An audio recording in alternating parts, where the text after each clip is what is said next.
pantalla? Sí, señor. Sí, señor. Claro que sí, don Julio. Bueno.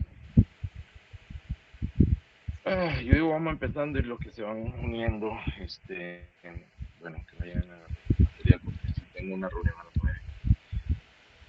Bueno, buenos días a todos. Disculpen la demora, tenía un problemita con esta computadora para empezarla. Hoy vamos a hablar sobre rodamientos para ruedas. A diferencia de los otros módulos, ya este es enfocado directamente en una aplicación en particular. Vamos a ver un poquito de la parte técnica. Sí, también algo en la parte comercial. Pero nos vamos a enfocar sobre todo en el tema de por qué fallan estos rodamientos. Dentro de los argumentos técnicos, obviamente hay argumentos técnicos de venta, pero también hay razones técnicas para diseño, fabricación y de hecho para causas de falla. Entonces vamos a centrarnos en esas cosas hoy, ¿ok? Cualquier duda, ya saben, pueden abrir el micrófono y hacen su consulta.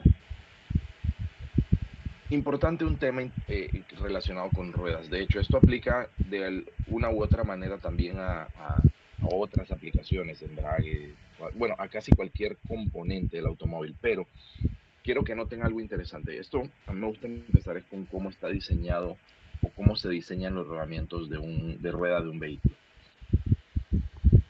Y tiene que ver mucho con la vida útil del rodamiento una vez está en funcionamiento. Por ejemplo, ustedes ven que obviamente hay cosas que se toman en cuenta. Número uno, el factor más sobresaliente que se toma en cuenta es el peso sobre ese eje. ¿Por qué no hablamos del peso del vehículo? Recuerden que un eje delantero, un eje trasero no tienen el mismo peso. Un vehículo sedán, el motor está adelante, tiene mucho más peso adelante que atrás. Aun cuando el vehículo está cargado, puede la concentración de peso ser diferente. Tomen en cuenta, por ejemplo, un vehículo cuando va cargado y tiene una frenada, o sea, tiene que frenar ya sea de emergencia o por uso normal, el peso por inercia se va hacia adelante, así que el eje delantero. En un vehículo normal casi siempre es mucho más el peso adelante. Entonces, se toma en cuenta el peso sobre el eje, tomando en cuenta que se tiene que repartir técnicamente equitativa, de manera equitativa entre los dos rodamientos. Entonces, el peso sobre el eje es un factor, el factor más importante normalmente en el momento de diseñar un rodamiento. Tenemos la altura del centro de gravedad. Esta parte es importante, ahorita van a ver por qué. Esta altura del centro de gravedad, vamos a poner un ejemplo. Ustedes han visto cuando ustedes van en un vehículo sedán y hace una curva rápida. Uno siente una fuerza lateral, ¿verdad? Pero el vehículo sedán, por su altura, como la altura de él es más baja, el centro de gravedad es más bajo, entonces no se siente tanto el tirón hacia el costado. A diferencia de, por ejemplo, si un camión hace esa misma curva, esa misma velocidad del camión, sí se siente como si se fuera a voltear, ¿verdad? Un bus también, porque su centro de gravedad es alto. Entonces, ese factor es sumamente importante también, y ahorita van a entender por qué. ¿Qué ocurre? Tenemos el ancho de la pisada. El factor del centro de gravedad es uno, el ancho de la pisada es otro. Y tomen en cuenta que el ancho de la pisada no es de donde toca la rueda hasta donde toca la otra rueda, no, es de centro de rueda a centro de rueda. Ese es el ancho de la pisada. Tenemos el radio efectivo de la rueda, es básicamente esto que va aquí, la distancia del centro del eje al suelo, ¿ok? Ustedes han visto que eso puede variar. Por ejemplo, uno compra un auto, la gente, sobre todo los que les gustan las camionetas, unos vehículos así que les llaman off-road o fuera de camino, lo que hacen es que agarran de una vez, le quitan las ruedas que trae fábrica y le ponen algunas más grandes. Bueno, ahí está uno cambiando el radio efectivo de la rueda, ¿okay? Que va del centro del eje al piso, lo está levantando, por ejemplo. Hay un tema también que tiene que ver con el centro del rodamiento, la distancia del centro del rodamiento a centro de la rueda, que se le conoce como offset o desplazamiento del centro del rodamiento al centro de la rueda. Ustedes ven aquí el centro del rodamiento está marcado en rojo, el centro de la rueda está marcado en azul. Esta pequeña distancia que está aquí también se toma en cuenta. Cuando las personas me dicen, oye, pero yo compré un carro y le hice esto, le hice lo otro, bueno, ¿qué tanto afecta a un rodamiento de rueda lo que el usuario, tomen en cuenta esto, lo que el usuario le haga al vehículo? Bueno, esta tabla nos lo ilustra, pero perfecto. Por ejemplo, miren el offset de la rueda, es esto que está aquí. Esto está establecido con un asterisco. Si yo tengo un rodamiento que en condiciones normales me debe durar 200.000 kilómetros. Ahorita vamos a explicar esto. Un rodamiento que en condiciones normales me debe durar 200.000 kilómetros y yo le cambio el offset de la rueda, o sea, le agarro y le pongo aros que en vez de poner el centro de la rueda aquí lo ponga más afuera. Ustedes han visto de repente gente le gustaba, va y se compra un carrito chiquito y le pone una de los reines anchos aquí para que sobresalga. Buenos días, don Cuando Isidro, ¿cómo sobresale, yo está? estoy cambiando el centro de la rueda a un punto Muy más bien, sí, afuera, señor. por Don ejemplo. Isidro, ¿usted se va a conectar a la Entonces, reunión ¿qué de hoy? pasa? Estoy aumentando la distancia del centro del rodamiento al centro de la rueda. Ah, ¿Cómo bueno. afecta eso? Ustedes saben, Ah, trabajan en bueno, el listo, repuesto, don Isidro. ustedes saben que eso siempre afecta a ciertos componentes de la suspensión, pero por ejemplo en el caso del rodamiento disminuye Ok, la vida listo, don útil del Isidro, no se rodamiento. ¿Qué preocupe. tanto? En pruebas que se han No hecho, se he preocupe. pasado un rodamiento que de uso No, normal, de tranquilo. Bueno, arquitectura listo, don madera, Isidro. Muchas gracias. de 200.000 kilómetros, puede pasar perfectamente un 15% menos. ¿Okay? Cuando de repente aumentamos o variamos eso. ¿Qué pasa? Si yo aumento el offset a un 15%, esto es un porcentaje acá abajo. Si yo aumento un 5%, un 10%, 15%, fíjense cómo va Señor disminuyendo la David, vida buenos útil días. del rodamiento. Aquí es Señor quitarlo, David, aquí es Uniparte ponerlo. se va a conectar a la O reunión. sea, piénsenlo así. Si yo tengo una distancia de aquí a acá, de No 25 puede. milímetros, Sí, la todavía última es vez un offset conectaron. bastante común, casi una pulgada, 25 milímetros. Y yo lo aumento un 15%. ¿Cuánto es un Sí, yo se lo envío. 15% de Bueno, eso? Estamos hablando de que no llega ni siquiera a los 3 milímetros. Yo lo aumento 3 milímetros, ya yo disminuí la vida útil de los 200.000 kilómetros a un aproximado de 170, ¿ok? 170.000, solo con aumentar esa distancia. Yo no he tocado el vehículo, no le he puesto peso, no lo he andado. Si yo lo mantengo en esa condición, yo le disminuyo la vida útil, ¿ok? Noten algo interesante, hay otros factores también aquí importantes. El ancho de la pisada, si yo lo aumento, va a disminuir la vida útil. Si yo aumento el radio efectivo de rueda, va a disminuir la vida útil. Y así por el estilo. Pero ninguno de todos esos factores tiene tanto que ver como el peso que se le pone sobre ese eje. ¿A qué nos referimos con condiciones normales? Ustedes tienen que recordar que un vehículo tiene capacidades de carga. ¿Ok? Por ejemplo, ustedes tienen un vehículo sedán. El vehículo sedán dice X capacidad de carga tiene. ¿Ok? Por ejemplo, la capacidad de carga normalmente cuando se anuncia en un vehículo incluye el peso del vehículo más el peso del combustible más el peso de los pasajeros. Entonces, vamos a poner un ejemplo. Uno dice, un Toyota Hilux. La vez pasada yo he hecho unas auditas con un Toyota Hilux. No, que eso puede cargar 2.400 kilogramos. Creo que era como 2.800 que decía que podía cargar. Y decía 2.400 kilogramos, 2.800 kilogramos. Muy bien, sí, 2.800 kilogramos. La gente piensa que eso es lo que le cabe en el espacio de carga ¿qué y opa? no. Buenos días, Debe ¿cómo que amaneces? sacar los 1.900 kilogramos que pesaba el vehículo, había que Pa, sacar en oye, la kilogramos el capacitación es peso del rodamiento de combustible, rueda, había que es sacar en importante. kilogramos el peso de las personas. Cuando De, iban a ver un vehículo de estos, un pick-up cargado, su capacidad de carga real son como 800 libras en realidad, en ah, un aproximado. bueno, Los listo, dale. Yo suelen sí me hacer hizo extraño menos de que, 400 porque había que deducir del total que dice el vehículo, había que dale, dale, quitarle dale. el Que se peso me del hizo vehículo. extraño, no te vi, oye, Entonces, pero piénsenlo así, Eduardo es condiciones puntual. Listo, normales listo, de dale, uso que dale, son tranquilo. estas. Es un vehículo cargado a lo que Listo, dice pa, su listo. capacidad de carga, Chao. es este punto cero. ¿Ok? Así es como se han hecho las pruebas. Si yo de repente digo, ¿sabes qué? Un vehículo de pasajeros, en vez de llevar 5 pasajeros, yo llevo 4, estoy disminuyendo del límite permitido de él de su uso. ¿Ok? ¿Qué tanto? Bueno, en pruebas se ha modificado esto. Se ha llevado un vehículo de su capacidad de carga normal un 15% menos y fíjense cómo aumenta la vida útil de menos de 200.000 a 300.000 kilómetros, solo con tener el 15% menos de carga de lo que permite el límite del vehículo. O sea, lo que permite el fabricante, lo que dice el fabricante. Miren cómo aumenta la vida útil con un 15%. Miren cómo disminuye la vida útil cuando se aumenta un 15%. Entonces, hay un detalle interesante aquí. Fíjense que, vamos a poner un ejemplo. Yo tengo un bus. El bus dice, bueno, le caben 25 pasajeros. 25 pasajeros es hasta aquí, su punto de vida útil normal, ¿ok? Su uso normal. Pero si yo le aumento un 15%, ¿cuánto es un 15% de 25 pasajeros? Estamos hablando de que solo con 2 pasajeros ya yo hago un 10 para el 5%. Sí, solo con 2 pasajeros ya yo hago casi como el 8%. Solo 2 pasajeros más. O sea que si yo le subo a esos 5 pasajeros, estoy llenando un 20% más. 5 pasajeros de más en un bus, de lo que dice su cuota normal. Entonces, ¿qué pasa? Imagínense un bus de 25 pasajeros, yo le subo 30, ya llega aquí a 20%. Fíjense cómo decae, solo con el aumento del peso en el eje, cómo decae la vida útil del rodamiento, de casi la mitad, solo con un 20%. Entonces, esta tabla que nos muestra que nosotros podemos hacer el mejor rodamiento del mundo, pero por algo los vehículos traen un límite de carga permitida.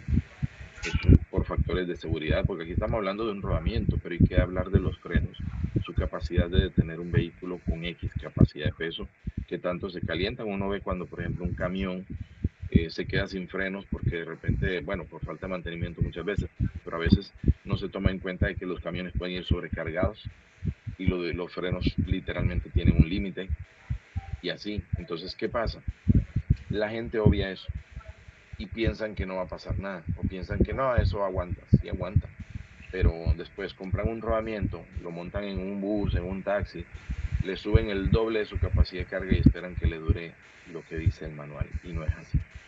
Entonces, esto que está aquí es una tabla de pruebas que de hecho se hacen en laboratorio, se hacen incluso en funcionamiento, para que aclaremos, y resulta que al final esta tabla determina que la vida útil del rodamiento, quien principalmente va a determinarla, o sea, si es poca o mucha, es el uso que se le da. El uso correcto o el uso indebido, una de dos.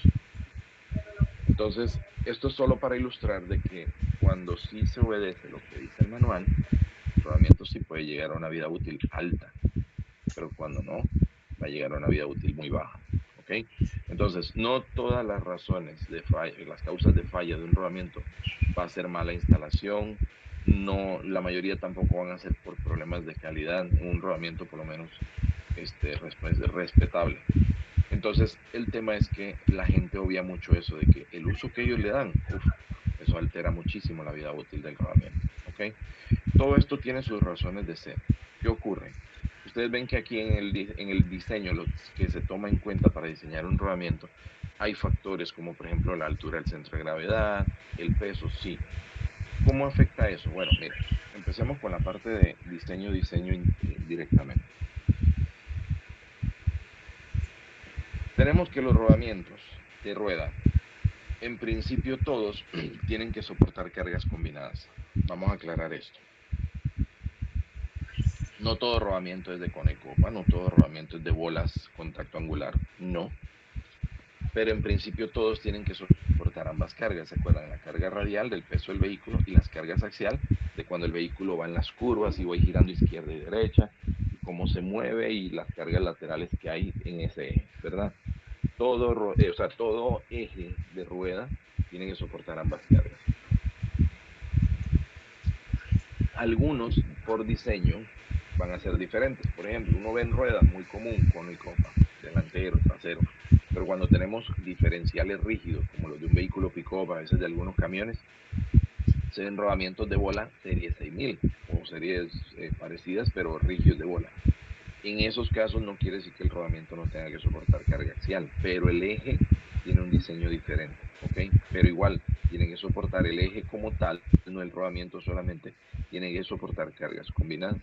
Pero la manera en que lo hace como conjunto es diferente a como se hace cuando la suspensión es individual y el eje no es rígido y todo lo demás, ¿ok?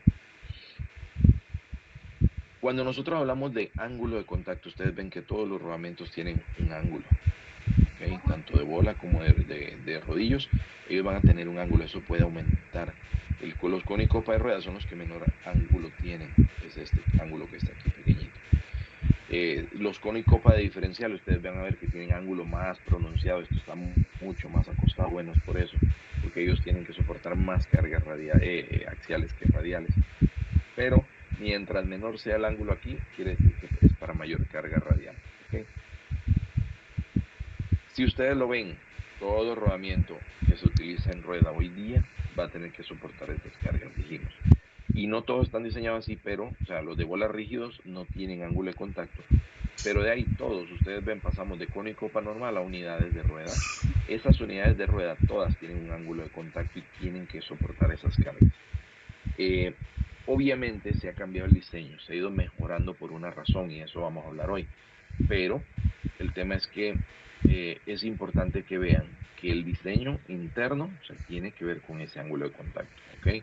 Ustedes se acuerdan cuando hablamos nosotros de que no, que los mecánicos muchas veces obvian y los instalan pensando que ya cuando los metieron ya quedó ajustado y se le olvida poner la tuerca de aquí afuera, ponerle el torque correcto. Bueno, es por esto, porque ya ellos tienen un juego radial específico, pero el juego axial, ese se lo da la tuerca esa, ¿ok? Y ahorita vamos a hablar más sobre ello. Vamos a hablar un momentito de las evoluciones y por qué es importante. En el pasado, por allá como hasta los años 80, era más común que los autos utilizaran, por ejemplo, rodamientos de bolas interno y externo o rodamientos cono y copa interno y externo. Ocurre que la gente dice, oye, pero es que eso lo cambiaron y yo no veo que mejoren los vehículos. Bueno, sí ha mejorado en muchos aspectos.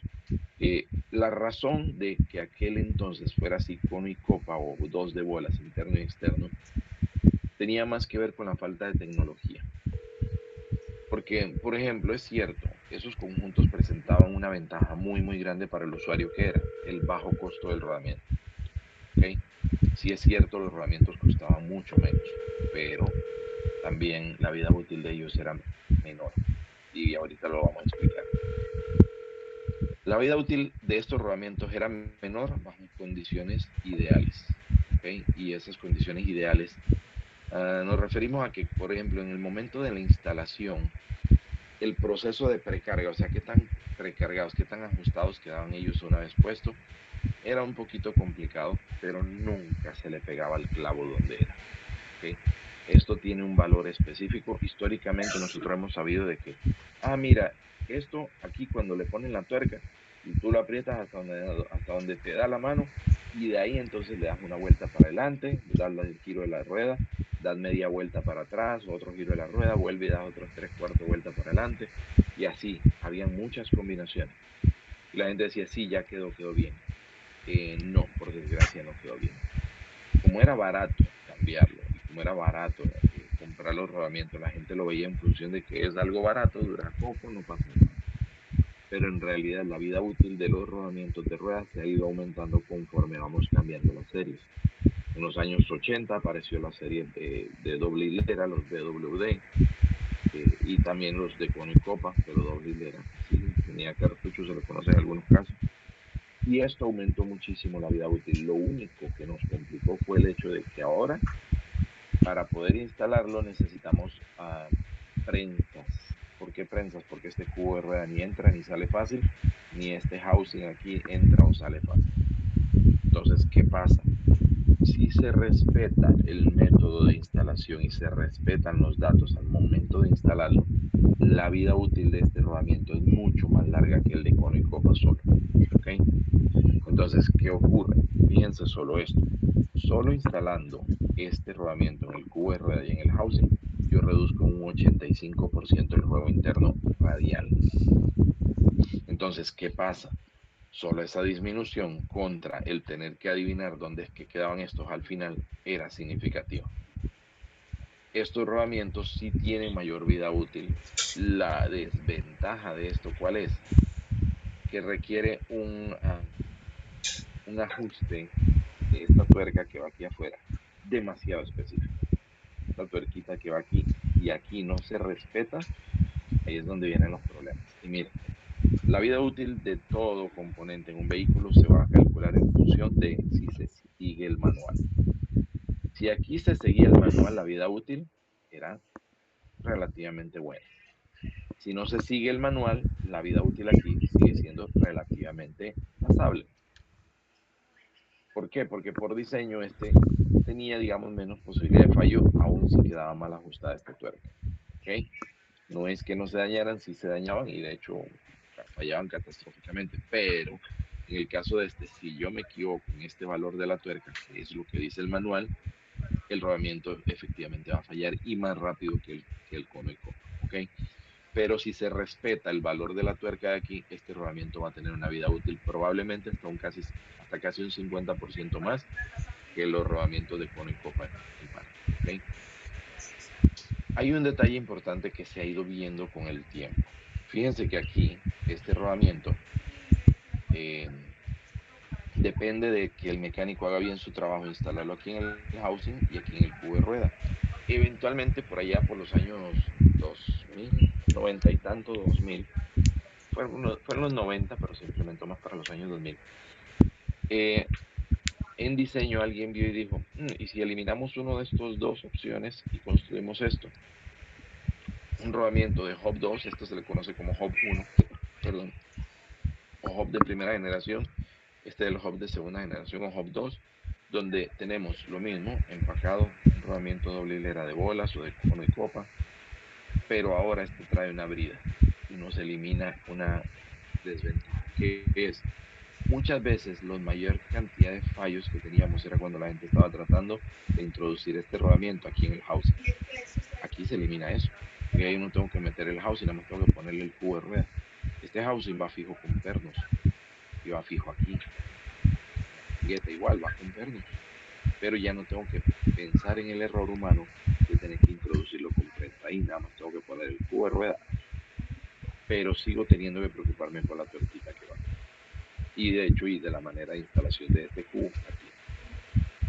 ¿Cuál es la ventaja? Mira, hay una ventaja significativa y es que en lo que antes yo ponía este rodamiento en un housing y todo, hay una reducción del 25% del peso de todo el conjunto. Ustedes saben que el vehículo hoy día, el tema del peso es por el tema del consumo, la eficiencia. Bueno, se reduce el consumo, no, se reduce el peso.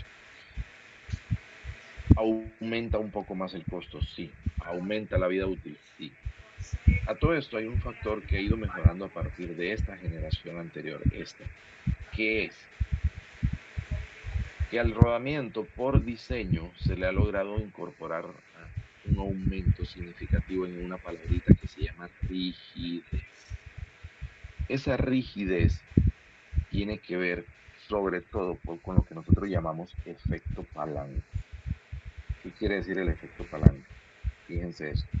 Yo tengo aquí un rodamiento acá en la parte interna, un rodamiento en la parte externa y tengo un cubo de rueda. Fíjense que la distancia entre donde va el rodamiento interno y el rodamiento externo aquí es mayor. Entonces aquí, digamos que soporta cierta rigidez sobre todo. Pero esa rigidez siempre recaía sobre las fallas, siempre recaía sobre el aro externo, sobre acá, sobre la parte externa de la rueda. Entonces, por problemas de rigidez siempre sufría el rodamiento, que en este caso es el más pequeño, el de afuera. Entonces nos complicaba un poco que la vida útil de este rodamiento se veía comprometida por problemas de rigidez. ¿A qué nos referimos de rigidez? Cuando un automóvil va en una curva y tiene un centro de gravedad alto, el vehículo hace como si fuera a voltearse. O sea, la tendencia de él es a básicamente buscar un ángulo de caída. ¿Qué ocurre? Ese ángulo de caída, tomen en cuenta, es que estoy empujando el automóvil de arriba hacia un lado. Es como si yo empujara esta rueda con toda la fuerza abajo, en la dirección opuesta al eje. ¿Qué ocurre? Eso genera un problema de rigidez. O sea, mientras mayor rigidez yo tenga en este eje y el conjunto, mejor se va a soportar eso, mejor tracción voy a tener y mayor vida útil voy a tener de los componentes. Eso es un factor que ha mejorado a partir de esta generación, tomando en cuenta que incluso las hileras o los aros internos, perdón, las hileras, sí, hilera que sería interna y externa dentro del eje, han reducido su distancia con respecto a estas otras. Aún así, la rigidez ha aumentado. Entonces yo tengo, en un espacio más pequeño, tengo más rigidez, incluso mayores capacidades de carga en muchos casos por el diseño del rodamiento. Entonces ahí es donde mejora la vida útil. Y cada vez que nosotros hacemos esos arreglos de aumentar la rigidez del rodamiento, él tiene mayor estabilidad. Ustedes recuerdan, por ejemplo, yo agarro un vehículo viejo y no era solo por la suspensión, tenía mucho que ver también con el diseño del eje. Si yo giraba izquierda y derecha, el carro bailaba. Entonces, ¿qué pasa? Los automóviles modernos, no solamente por la suspensión, sino también por el diseño del eje, tienen ahora mayor estabilidad. y de hecho eso ayuda a que el rodamiento tenga mejor vida útil. Entonces, todas esas cosas han ido cambiando. Ahora vino alguien y dijo, ¿y si eliminamos el factor de tener que usar una prensa? Ya no tenemos que meter el cubo de rueda dentro del rodamiento. Bueno, en ese caso se inventó el Hub 3. Y el Hub 3 ya incorpora una brida para el aro externo y una brida para el aro interno. O sea, una brida para agarrar al chasis del vehículo y una brida para agarrar la rueda del vehículo. Entonces, ¿qué pasa? En este caso, tenemos un rodamiento que ya no requiere prensa para instalar.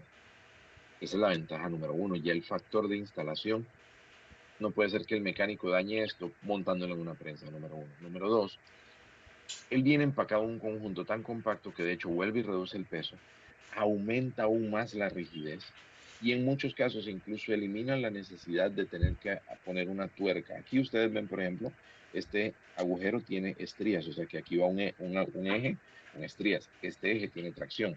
Yo probablemente, bueno, por diseño aquí sí requiere una tuerca para el eje. Este no tiene tracción, no requiere una tuerca para el eje. Pero nos da muchas más ventajas. De hecho, a partir de la primera generación, que es este Hub 1, se pueden incorporar, por ejemplo, bandas magnéticas para sensores de ABS, aún antes de que existieran las bandas magnéticas en uso. Este tipo de Hub 2 ya nos permitían utilizar pulsadores mecánicos, que ahorita vamos a hablar un poco de eso. Pero en el caso de este ya incorpora todo lo necesario. Tenemos sensores de ABS, tenemos que no requerimos prensa y así nos vamos. La vida útil de este tipo de rodamientos es muchísimo más alta, aclaremos, siempre y cuando se respeten lo que el manual dice, el manual del usuario. Si no sobrecargo el vehículo, ya, bueno, nosotros tenemos la posibilidad de tener una vida útil mayor. A ver, ¿quién tiene una pregunta ahí? Hola Dani, buenos días. Hola, Sebastián, buen día. No, bueno, yo soy David. No sé, Ah, perdón, David. me- aló. ¿Me Ujú. escuchan? Sí. Dani, tengo una duda, digamos, respecto al Hub 1. No, aún hoy en día se sigue vendiendo mucho rodamiento o Hub, llamémoslo así, con ABS, lo que estábamos hablando de los sensores. Ujú, ujú. Aprendimos en clases pasadas que para meterlos con prensa teníamos que hacerlo no por la pista externa, sino la pista interna, ¿verdad? Depende. Si yo le estoy metiendo el cubo de rueda, sí, porque el cubo de rueda toca es esto, el aro interno. Pero si yo lo estoy Ah, metiendo bueno, dentro del housing, aquí en la parte externa, lo que hay que empujar es el aro externo. ok. Tengo ahí la duda, digamos, estos rodamientos que tengan ABS, bueno, no tengo el conocimiento si todos que tengan ABS toca meterlos con prensa. Eso podría llegar a afectar, digamos, el sensor del ABS que pueda dañar ese mecanismo tipo ABS con la No prensa. debería, no debería. Y les voy a explicar por qué. Aquí es donde es importante tener las herramientas correctas. Si ustedes ven un manual de mecánica de un automóvil, o sea, el manual de mecánica de fábrica de un automóvil, él les va a mostrar que, para montar tal herramienta hay una herramienta y le pone el número de la herramienta. Esa herramienta se encarga de venir y empujar el rodamiento o tocar el rodamiento solamente en la parte del aro externo. Por ejemplo, si voy a instalarlo en la mangueta o en el housing. ¿Qué pasa? Mucho mecánico, hay que ser honesto, no tienen esa herramienta. O sea, casi ningún mecánico yo conozco que tiene esa herramienta. Hay tantos tamaños de herramientas que nadie tiene en realidad todas las herramientas. A veces ni el concesionario lo tiene. Yo les dije a ustedes que yo no critico a los mecánicos, yo admiro a los mecánicos, ellos tienen mucho trabajo especializado, muchas veces sin conocimiento y muchas veces sin herramientas, casi siempre sin las herramientas correctas, según el manual de mecánica. ¿Qué he visto yo que hace mucho mecánico? Y de hecho, pues, eso es lo ideal. Yo acabo de sacar un rodamiento. Yo tengo que empujar el aro interno de este que voy a montar, este que está aquí. ¿Con qué lo voy a empujar si yo no tengo el casquillo para empujar el aro interno? Bueno, yo agarro uno de los aros internos del rodamiento que acabo de desmontar y ese lo voy a utilizar para empujarlo. ¿Ya? Mira, yo tengo que empujar este rodamiento en el housing y mide 39 milímetros aquí, diámetro externo. Yo no tengo casquillo de 39 milímetros. Bueno, pero tienes el aro externo del rodamiento que acabas de sacar. Algunos lo desarman y lo ponen y lo utilizan para empujarlo por ese lado. Sobre el rodamiento con el que están empujando, montan ya sea una plancha, ponen algo que la prensa lo puede empujar y empuja el rodamiento completo, pero ese nada más lo empuja por el aro externo. ¿Ves? O sea, entonces, si tú llegas a un taller, yo llego a un taller de mecánica donde me dice un mecánico, no, yo monto los rodamientos con prensa. Yo busco de una vez a ver dónde están sus casquillos.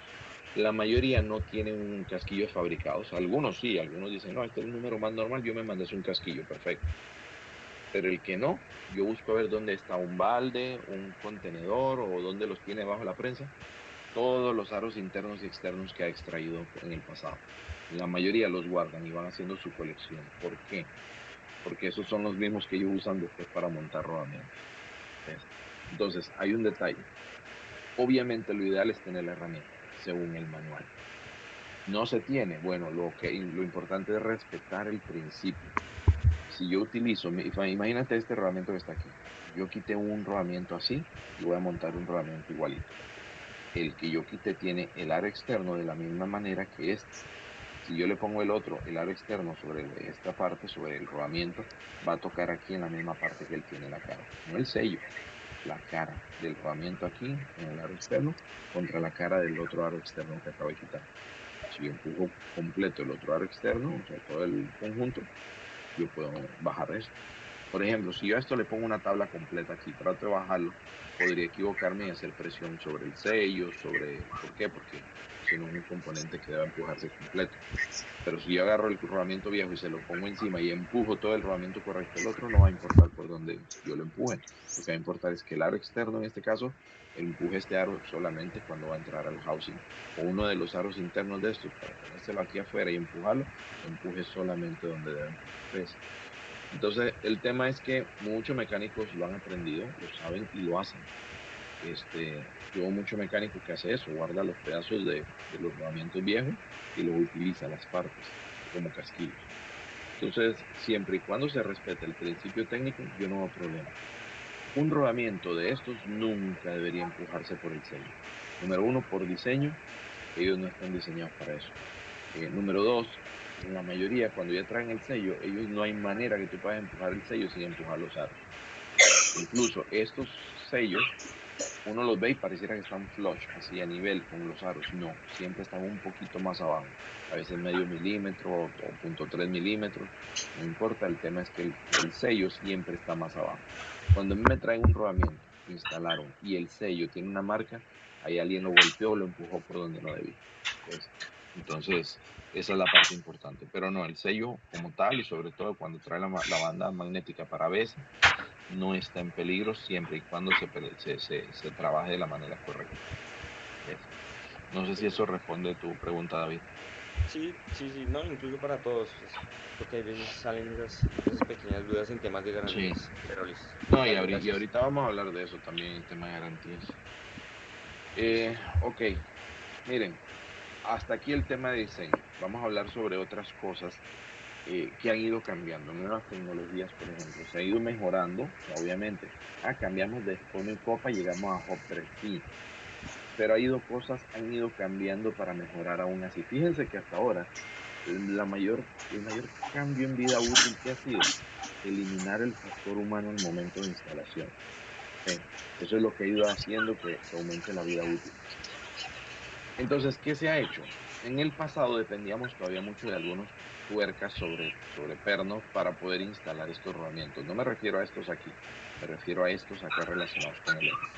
Se le ha hecho un proceso, o sea, un cambio en el diseño que se llama swagging, que es una especie de estampado troquelado que se le hace a esta parte sobrante del eje. En el pasado nosotros teníamos esto, por ejemplo, ustedes pueden ver aquí el corte de un plano, teníamos un rodamiento, este no tiene eje que lo atraviese, este es un rodamiento de este tipo, vamos a ver, así, que no tiene eje que lo atraviese, o sea que es un rodamiento sin tracción versus este de una rueda con tracción porque atraviesa un eje. ¿Qué ocurre? En el pasado teníamos este diseño, donde incluso interno adentro del hub teníamos una tuerca que había que fijar para poder darle la carga, la precarga axial, o sea, empujar este pequeñito aro contra el resto y poder que quedara precargado. Pero esta tuerca con el tiempo se puede soltar, puede perder rigidez, se estiran los hilos de la tuerca que está aquí, los hilos del perno, entonces va perdiendo esa rigidez que tiene, va perdiendo la parte estructural fuerza, entonces pierde un poquito del juego axial. Eso sucedía en el pasado. Incluso aquí, por ejemplo, ustedes ven que aunque es un hub 3, como tengo un eje que lo atraviesa, aquí este pequeño aro tiene que empujar contra este otro para hacer la precarga, de todas formas dependíamos de la tuerquita que iba aquí, el torque que se le deja. Vino y se hizo este famoso estampado. Ahora este estampado swagging, eliminamos la tuerca. ¿Qué se hace? Cuando se fabrica el eje, esta parte interna, el aro interno, se le deja un excedente de material que viene y se le dobla aquí esta parte sobre esto, sobre el pedacito del aro interno. Entonces ya aquí no hay que estar ajustando ninguna tuerca. Incluso aquí, por ejemplo, aquí ustedes ven que el pedazo de aro interno este contra este aro interno ya está atrapado mecánicamente aquí con el estampado este, ¿ok? Es un proceso que se hace que esta pieza cuando excede, o sea, se le deja el excedente y mientras se va maquinando, se va empujando hasta dejar atrapado el aro interno en la posición correcta. Entonces ya no necesitamos de estas tuercas ni de los torques aquí, sino que ya tenemos el estampado aquí incluido. ¿Qué ventajas trae eso? De que ya de verdad, literal, si yo tengo un mecánico que antes, con el diseño anterior, ponía un hub 3, ya no tiene que ajustar, no, que esto va ajustado en el aro acá o en el aro acá, no, pero ponía el eje y no le apretaba correctamente la tuerca, aún así esto se me iba a dañar aquí. ¿Okay? ¿Por qué? Porque la carga axial, la precarga axial de este va a depender todavía de ese empuje que le da esa tuerca al eje que entra por aquí. Pero en este, que tiene el estampado este, el mecánico pone el eje, a veces ni le ponga la tuerca, no importa, no le pone la tuerca, el rodamiento no va a fallar. Va a fallar el eje, en algún momento podría salirse, qué sé yo, pero ¿por qué no fallaría el rodamiento? Porque él tiene toda su precarga, tanto radial como axial, establecida de fábrica. Entonces no le va a molestar en lo más mínimo. Entonces esas son cosas que se han ido haciendo, este famoso estampado o swagging, para ir evitando la falla humana. Entonces son muchas malas ventajas. Otra tecnología que uno no ve hoy día es lo que se conoce como el hub 3 asimétrico. Y les voy a explicar qué significa. Ustedes ven, esto es un hub 3, visto si lo cortáramos en dos, ¿no? Aquí está el aro interno pintado en azul, la otra mitad del aro interno, aquí pintado en verde, el aro externo pintado en naranja. Ustedes ven que él tiene dos hileras de rodamientos. Aquí hay una, aquí está otra. Si nosotros regresamos aquí a la imagen, fíjense esto. Aquí hay una hilera, aquí, y aquí está la otra. Aquí está el círculo, ahí está el círculo de abajo. Y también si fuera cono y copa sería un cono aquí y el otro cono abajo. ¿Ven? Dos hileras. Entonces, ¿qué ocurre? En los rodamientos de este tipo, hasta ahora, esta hilera y esta hilera han tenido la misma cantidad de bolas, el mismo tamaño, el mismo diámetro de bola a bola. ¿Ok? De centro de hilera a centro de hilera. Siempre han tenido el mismo diámetro. Ahora se están cambiando y se está haciendo diámetros diferentes. En SK está probando, de hecho esto ya está en fabricación, está en prueba. Se está probando hacer algo. Fíjense que aquí es donde va la rueda, esta en la parte externa. Y se ha aumentado el diámetro de esta hilera externa. Se ha metido mayor cantidad de bolas en el mismo espacio de diseño del rodamiento.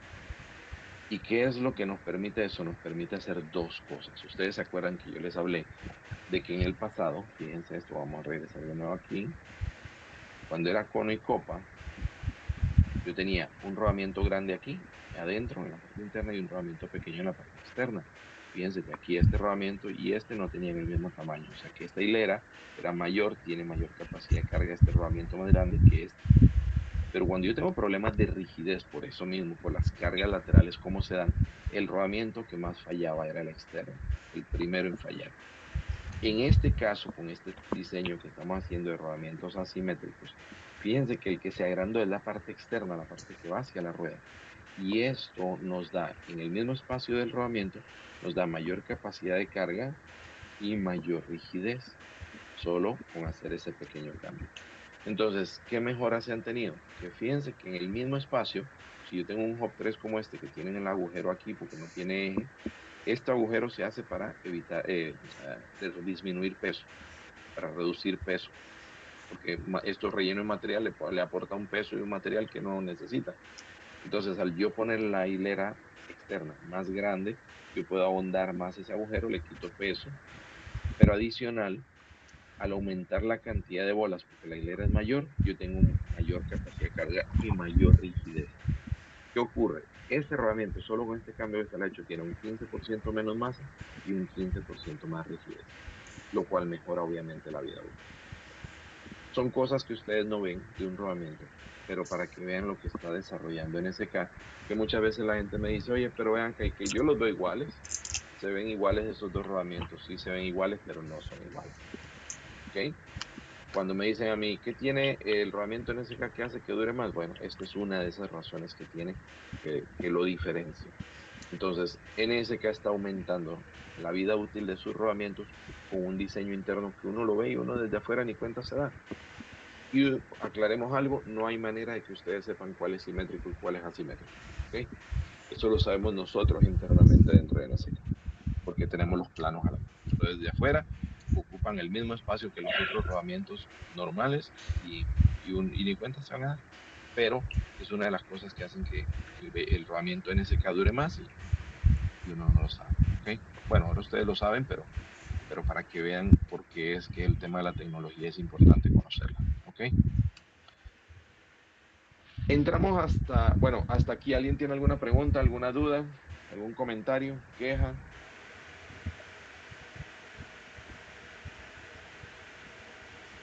¿O estamos bien? Vamos a asumir que vamos bien. Miren, hay otros factores que hacen que no es solo el diseño, también es la tecnología que se usa. Cuando ustedes ven, no todo acero es igual. Ustedes ven de repente, no, que mira, me dice a mí en estos días alguien, oye, es que el rodamiento de ustedes está caro. Y mira que yo tengo esta marca japonesa que es más pequeña, llámese un MRK, un MBS. Me dicen, oye, yo tengo esta otra marca que me lo vende más barato. Ah, ¿ustedes se acuerdan cuando nosotros hablamos del tema de ser fabricante de equipo original? Porque creen que no todas las marcas lo son, porque no todas tienen la tecnología para hacerlo.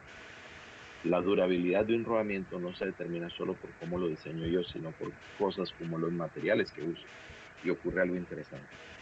En ruedas, el acero es sumamente importante. Esto que ustedes ven aquí son los grados de acero que utiliza NSK, ¿ok? Los grados. Aclaremos algo. Los grados tienen que ver con la pureza del acero. Vamos a ponerlo así. Ustedes saben qué diferencia el oro de 10 quilates, del de 14 quilates, el de 18 quilates, el de 24 quilates. Bueno, básicamente es la proporción de plata contenida en ese oro, ¿ok? Oro de 24 quilates es casi oro puro, ¿ok? Oro de 18 quilates tiene mayor contenido de plata. Oro de 14 quilates tiene mayor contenido de plata y oro de 10 quilates tiene casi más plata que oro. Entonces, esa proporción de mezcla que se hace le dice a uno la pureza del acero, del oro en ese caso, por quilates. Pero en el acero no se mide por quilates, el acero se mide por partes por millón, que se conoce como ppm. ¿Qué quiere decir esto? Bueno, entiendan algo. El acero en realidad no existe en estado natural, ¿ok? Lo que existe en estado natural, o sea, el mineral que existe es el mineral de hierro. El mineral de hierro, cuando se extrae y se trabaja para convertirlo en acero por procesos, resulta que ese mineral de hierro trae impurezas. O sea, cuando se extrae de la tierra es una roca. Puede traer contenido de otros metales, puede traer contenido de cosas no metálicas, por ejemplo, que trae que azufre, que esto, que el otro. Eso no es metal como tal, son minerales, pero no van a ser metálicos. Entonces, ¿qué ocurre? Metales puede traer cobre, puede traer restos de plata, de algo. Ustedes han visto que no, que eso tiene cromo, que tiene esto, que, o sea, tienen mezclas, sí, pero en la naturaleza, como se extrae el hierro, tiene mezcla de metales y tengo mezcla de impurezas. ¿Qué se considera una impureza en el metal, en el acero? Hay combinaciones de acero, o sea, yo puedo crear combinaciones de acero para que sean más maleables, que sean más resistentes, otros que sean más duros, todo eso sí, esas son recetas químicas. Y normalmente se hace por medio de contenerles, por ejemplo, otra mezcla de metales. Usted va a oír, no, que ese es un acero al cromo molibdeno, sí, eso es una mezcla. No, que ese es un acero, así es una mezcla. Pero esos son mezclas de contenidos metálicos. Cuando yo tengo contenidos no metálicos, se le consideran impurezas, no parte de la mezcla química, ¿ok? No parte de la receta química que queremos para poder llegar al acero que estamos buscando. ¿Qué ocurre? Tomen en cuenta esto. El oxígeno es necesario dentro del acero, porque de hecho básicamente el acero es hierro y oxígeno en diferentes proporciones, o sea, en principio. ¿Qué ocurre? Bueno, oxígeno y carbono, en realidad sobre todo el carbono, es acero, hierro y carbono. El oxígeno sí o sí es necesario por una razón, es parte del que nos ayuda a que se alíen esos elementos, pero hay un detalle, el oxígeno es gaseoso, no es metálico, es un gas. El oxígeno en realidad contenido en exceso es en realidad un contaminante, es en realidad una impureza del acero. Imagínense que ustedes han visto cuando se construye un edificio, tengo una columna que se le ponen por tema de fuerza, se le ponen el concreto, se le ponen aditivos que lo hacen un poquito más elástico, más resistente a esto, a lo otro. Se le incluyen rocas, o sea, para piedras, no rocas, se le incluye piedras para amarre estructural. Pero cuando se chorrea eso dentro de un molde de una columna, ustedes ven, utilizan una varilla vibradora. ¿Eso para qué es? Para que salgan las burbujas de aire. Porque si me queda una columna que el material bajó, pero me quedaron burbujas de aire adentro, yo tengo un problema estructural que puede hacer que falle esa columna. El acero es algo muy parecido. Si me queda contenido de oxígeno extra, es necesario, sí, pero si me queda contenido de oxígeno extra, va a ocurrir que me van a quedar esas burbujas de aire dentro del acero y puede hacer que falle por eso. Entonces, ¿qué ocurre con todo esto? Bueno, todo esto es para poder explicar qué es una impureza en el acero, aun cuando se trabaje bien. Hay normas, como la norma ISO, que establece la cantidad de impurezas que puede tener un acero para ser considerado apto para rodamientos. La norma establece que el acero puede tener hasta 40 partes por millón. ¿Qué significa eso? Que por cada millón de partículas metálicas puede tener hasta 40 partículas que no son metálicas, como inclusión. O sea, imagínense eso, 40 millones de partículas metálicas, perdón, 40 partículas metálicas por cada millón de partículas dentro del acero. O sea, hay maneras de medirlos, sí, a nivel molecular ahí está. Pero el tema es, ¿cómo, o sea, qué tan puro tiene que ser ese acero? Estamos hablando de acero estándar, estandarizado, o sea, que está dentro de la norma. La norma establece eso, hasta 40 partes por millón de contaminación en el acero, o sea, de inclusiones, vamos a ponerlo así. En el caso de NSK, nuestro estándar, fíjense que el grado C, que es el grado con mayores impurezas que tiene NSK, es de 20 partes por millón. O sea que el acero menos limpio que usa NSK es el doble de limpio de lo que establece la norma. Y NSK siempre se ha enorgullecido por tener el acero más limpio para fabricar rodamientos. El estándar de NSK, el estándar, o sea, esto no es el grado C no es el estándar de NSK, eso es el acero que nosotros utilizamos. Pero el estándar de NSK para sus rodamientos es el grado S, que el grado S tiene 12 partes por millón. O sea, que el rodamiento estándar de NSK, no el que tenga el grado C, este grado C se puede utilizar en otras partes. El estándar de NSK, o sea, donde se utiliza el normal, tenemos de 12 partes por millón, o sea que estamos teniendo solamente casi una cuarta parte, cerca de una cuarta parte, una tercera parte menos, de una tercera parte, de impurezas de lo que la norma permite. O sea que el acero en ese caso es sumamente limpio. Y lo que permite obviamente que haya mucho menos posibilidades de fallas por causa del acero. ¿Ok? Ahorita vamos a hablar sobre eso. NSK utiliza en algunos casos grado Z, que es 9 partes por millón, o incluso el grado EP. Ustedes a veces ven que un rodamiento NSK dice EP, es ese grado más puro y nada más tiene 6 partes por millón de impurezas. ¿Ok? Entonces, ¿qué pasa? Fíjense en esto. Que estamos diciendo que incluso en el acero menos limpio que tiene NSK, tenemos un acero que tiene solo 20 partes por millón y la norma permite hasta 40. ¿Ven? Eso es sumamente importante, porque cuando un rodamiento empieza a fallar, en muchos casos el acero es el que tiene sí o sí que resistir ya todo lo que no aguantó el diseño y el mal uso y el desuso.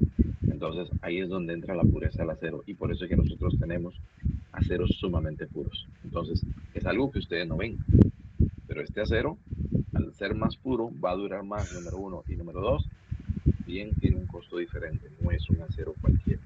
Cuando alguien me dice, no, pero es que mira que este es igualito y cuesta mucho menos, bueno, vaya a ver qué acero usaron y después hablamos. ¿Ven? Entonces esa parte es sumamente importante. El tipo de acero, no solo qué tan limpio es, o sea, vamos a ponerlo así, este es como decir, este es de 18 quilates, perdón, 24 quilates, 18, 14 y 10 quilates. ¿Okay? Eso es como si fuera el equivalente a eso. Pero tenemos también tipos de acero y esta parte es sumamente importante que la entiendan. Miren, no todos los aceros son iguales. A mí me gusta ilustrarlo, en el pasado lo hemos ilustrado con un cuchillo de cocina, ¿verdad? Nosotros tenemos cuchillos de untar mantequilla, esos que son de punta redonda, no son para cortar carne, no, nada más son para untar mantequilla. Un cuchillo de esos a mí se me cae en el piso de la cocina y rebota por todo lado. Yo nomás lo recojo, de repente ensucié el piso y ya. Pero ustedes ven el cuchillo está intacto, no le pasó nada. No es Rebotó que de por todo lado, pegó por pronto todo lado y listo. Ese es un tipo de y acero. de cabra, Pero si yo tengo un cuchillo o esos de ¿cómo chef, es? de los que De son de soda, cortar ¿cómo es? carne, esos que son, uy, De súper soya, afilados, es no que pierden soya. el filo. Uno va a ver ese cuchillo así tan delicadito, tan bonito, corta, pero mano, hasta el aire lo corta. Pero ¿cuál es el problema? Que si se me cae ese cuchillo y siempre va con la punta de frente, nada más esa punta toca el piso y se partió la punta, nunca más volví a ver esa punta. ¿Qué pasó? Porque uno sí rebotó por todo lado y regresó entero. Perdón, y este nada más con caer de punta ya se partió la punta y se perdió. Ocurre que tal vez uno tiene un tratamiento térmico y el otro no. Aquí llamamos tratamiento térmico. ¿Ustedes se acuerdan en las películas de samurái, de esas viejas, siempre presentaban al herrero? Agarraba la espada del samurái, la que estaba fabricando, y venía, lo metía hacia, al horno con carbón, lo llevaba al rojo vivo, venía, le daba sus 20, 30 martillazos, volvía y lo metía, lo sacaba y le daban millones, miles y miles de martillazos hasta darle la forma. Al final volvía y lo metía, lo traía al rojo vivo y lo metía en aceite. A veces la gente piensa que en agua, pero no era en aceite. Lo meten en aceite, ¿para qué? Para endurecerlo. Eso es un tratamiento térmico. Los rodamientos tienen que tener tratamiento térmico. ¿Por qué? Porque esa dureza que se le da al acero es para resistir el desgaste. A veces uno se queda pensando, ven acá, ¿qué es dureza? Para uno dice, bueno, es resistencia, sí, pero ¿de qué tipo? Vamos a ilustrarlo. ¿Qué sería más duro, el vidrio o la madera? Uno dice, la madera. No, la madera tiene mayor resistencia mecánica, por ejemplo, a tracción, a compresión, a impacto, sí, pero la resistencia al desgaste, la del vidrio, es mayor. Agarren un bolígrafo y rayen madera, se marca de una vez. Agarren un bolígrafo y rayen el vidrio, muchas veces ese vidrio no se raya. A veces sí se pasa una rayita por la superficie áspera, sí, pero la raya en un pedazo de madera va a ser más profundo que un pedazo de vidrio. El vidrio es más duro, o sea, contiene mayor dureza.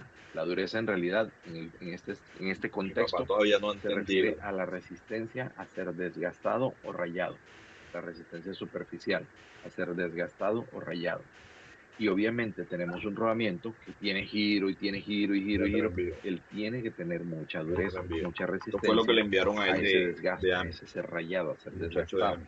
Entonces, como los rodamientos requieren mucha dureza, tenemos que el acero estándar de NSK es este acero que se llama SUJ2. No tienen que aprenderse el código, pero es un acero de temple total. ¿Qué quiere decir? Que cuando yo lo llevo al horno, lo caliento y vengo y lo enfrío, él se endurece. Toda la superficie por fuera y la superficie por dentro. Este acero es estándar de NSK muchas veces en las bolas, aro interno, aro externo de Hub 1, aros internos de Hub 2 y aro interno de Hub 3. Pero ¿qué pasa? No siempre yo necesito que tenga esa dureza así. Hay veces que yo requiero que él sea un poco más flexible, como por ejemplo el cuchillo de untar mantequilla, que aun si ese cuchillo, por el tipo de acero que es, le hacen un tratamiento térmico, él se va a endurecer la superficie, sí, pero adentro es blandito el acero, o sea, no blandito, pero no está endurecido, no se va a partir si se cae. Entonces, ¿qué permite eso? Que sea más resistente a los impactos, por ejemplo. Entonces, hay veces que como ciertas partes de estos hubs, de estas piezas, requieren ser resistentes a impacto. Por ejemplo, tenemos el acero de temple superficial, un acero de carburación que se le llama, que es que cuando yo le hago el tratamiento térmico, él se endurece solo la superficie por dentro, el acero no está endurecido, solo por fuera. O sea que la superficie va a tener resistencia al desgaste, pero va a resistir impactos también porque la parte interna básicamente no está endurecida. Se utiliza mucho en rodamientos de cono y copa. Ustedes ven que, por ejemplo, cuando dicen SK, los de cono y copa normales, le dicen RG, G de gato. Esa G de gato quiere decir acero de carburación. Pero en el caso de los hubs se utilizan también en combinación así. Sí. ¿Qué ocurre? Por eso te Hay dije, mi un papá punto todavía no interesantísimo entendí. y es este. Pero de todas Todo el maneras, rodamiento que mira ustedes vean cuánto que tiene cuesta. una brida, Vas a ver hub si con la 2 que edición tiene de él es más la caro o brida es más externa, barato. hub 3 que tiene O brida sea, el que interna y nos externa. conviene, mira, para ver. Ustedes ven esa brida no puede tener tratamiento térmico, porque si yo la endurezco, se puede partir por impactos de la calle, lo que sea. Entonces, ¿qué resulta? Yo necesito un acero que aquí yo pueda endurecer. Fíjense que aquí este es el aro interno, aquí va una bola. Esta bola va aquí. Esto es una pista de rodadura, pero yo no puedo endurecer la brida. Yo tengo que endurecer solamente la parte donde está la pista. Entonces, para este tipo de componentes se utiliza un acero que se llama acero de temple por inducción. ¿Qué quiere decir eso? Si yo llevo estas piezas que ustedes ven, esto, yo lo llevo a un horno, yo lo caliento, lo saco y se enfría, se endurece. Pero si yo meto esta pieza solo para darle tratamiento térmico a esta pista, si yo la meto esto a un horno, se me va a endurecer la brida, se puede deformar la brida por calor, porque ella no fue hecha por diseño para llevar calor. Y no solo eso, se me puede templar toda la pieza y se puede partir entonces la brida como tal. Entonces yo necesito un acero que yo le pueda exponer solamente esta pista al calor y se pueda endurecer, pero no todos se pueden endurecer con el mismo método. Este método no puede ser llevado a un horno para que toda la pieza no esté expuesta. Este se le hace por inducción, o sea, se le pone un calentador eléctrico aquí, en esta parte donde va la pista, todo alrededor de la circunferencia, se calienta al punto ideal y se mete al aceite. Entonces, se calienta por inducción, no por horno. Entonces, esto es un acero especial que permite ese tipo de tratamiento térmico. Fíjense lo que acabamos de hablar. Un solo rodamiento, por ejemplo, un hub 2, un hub 3, puedo yo tener un acero de repente de temple total en uno de los aros, un acero de carburación en otro de los aros, o las bolas de temple total, los aros internos de carburación, el aro externo de acero por inducción, de temple por inducción. Entonces, fíjense que un solo rodamiento, estamos hablando que puede tener 3 tipos de acero diferentes. Aclaremos, eso no es un capricho de NSK, se ha hecho así para llegar obviamente a una mayor vida útil. Cuando alguien me dice, pero es que ese rodamiento, mira que es igual, pero sale más barato. No, señor, no es igual. No es igual. Ustedes no están viendo el acero. No solo la calidad del acero, sino el tipo del acero. Entonces, fíjense que todo esto se hace por una razón. Acuérdense, NSK, al ser fabricante de equipo original, tiene que ofrecer una calidad que haga que llegue a cientos de miles de kilómetros por garantía. Entonces, aquí es donde está toda esa tecnología. Ven.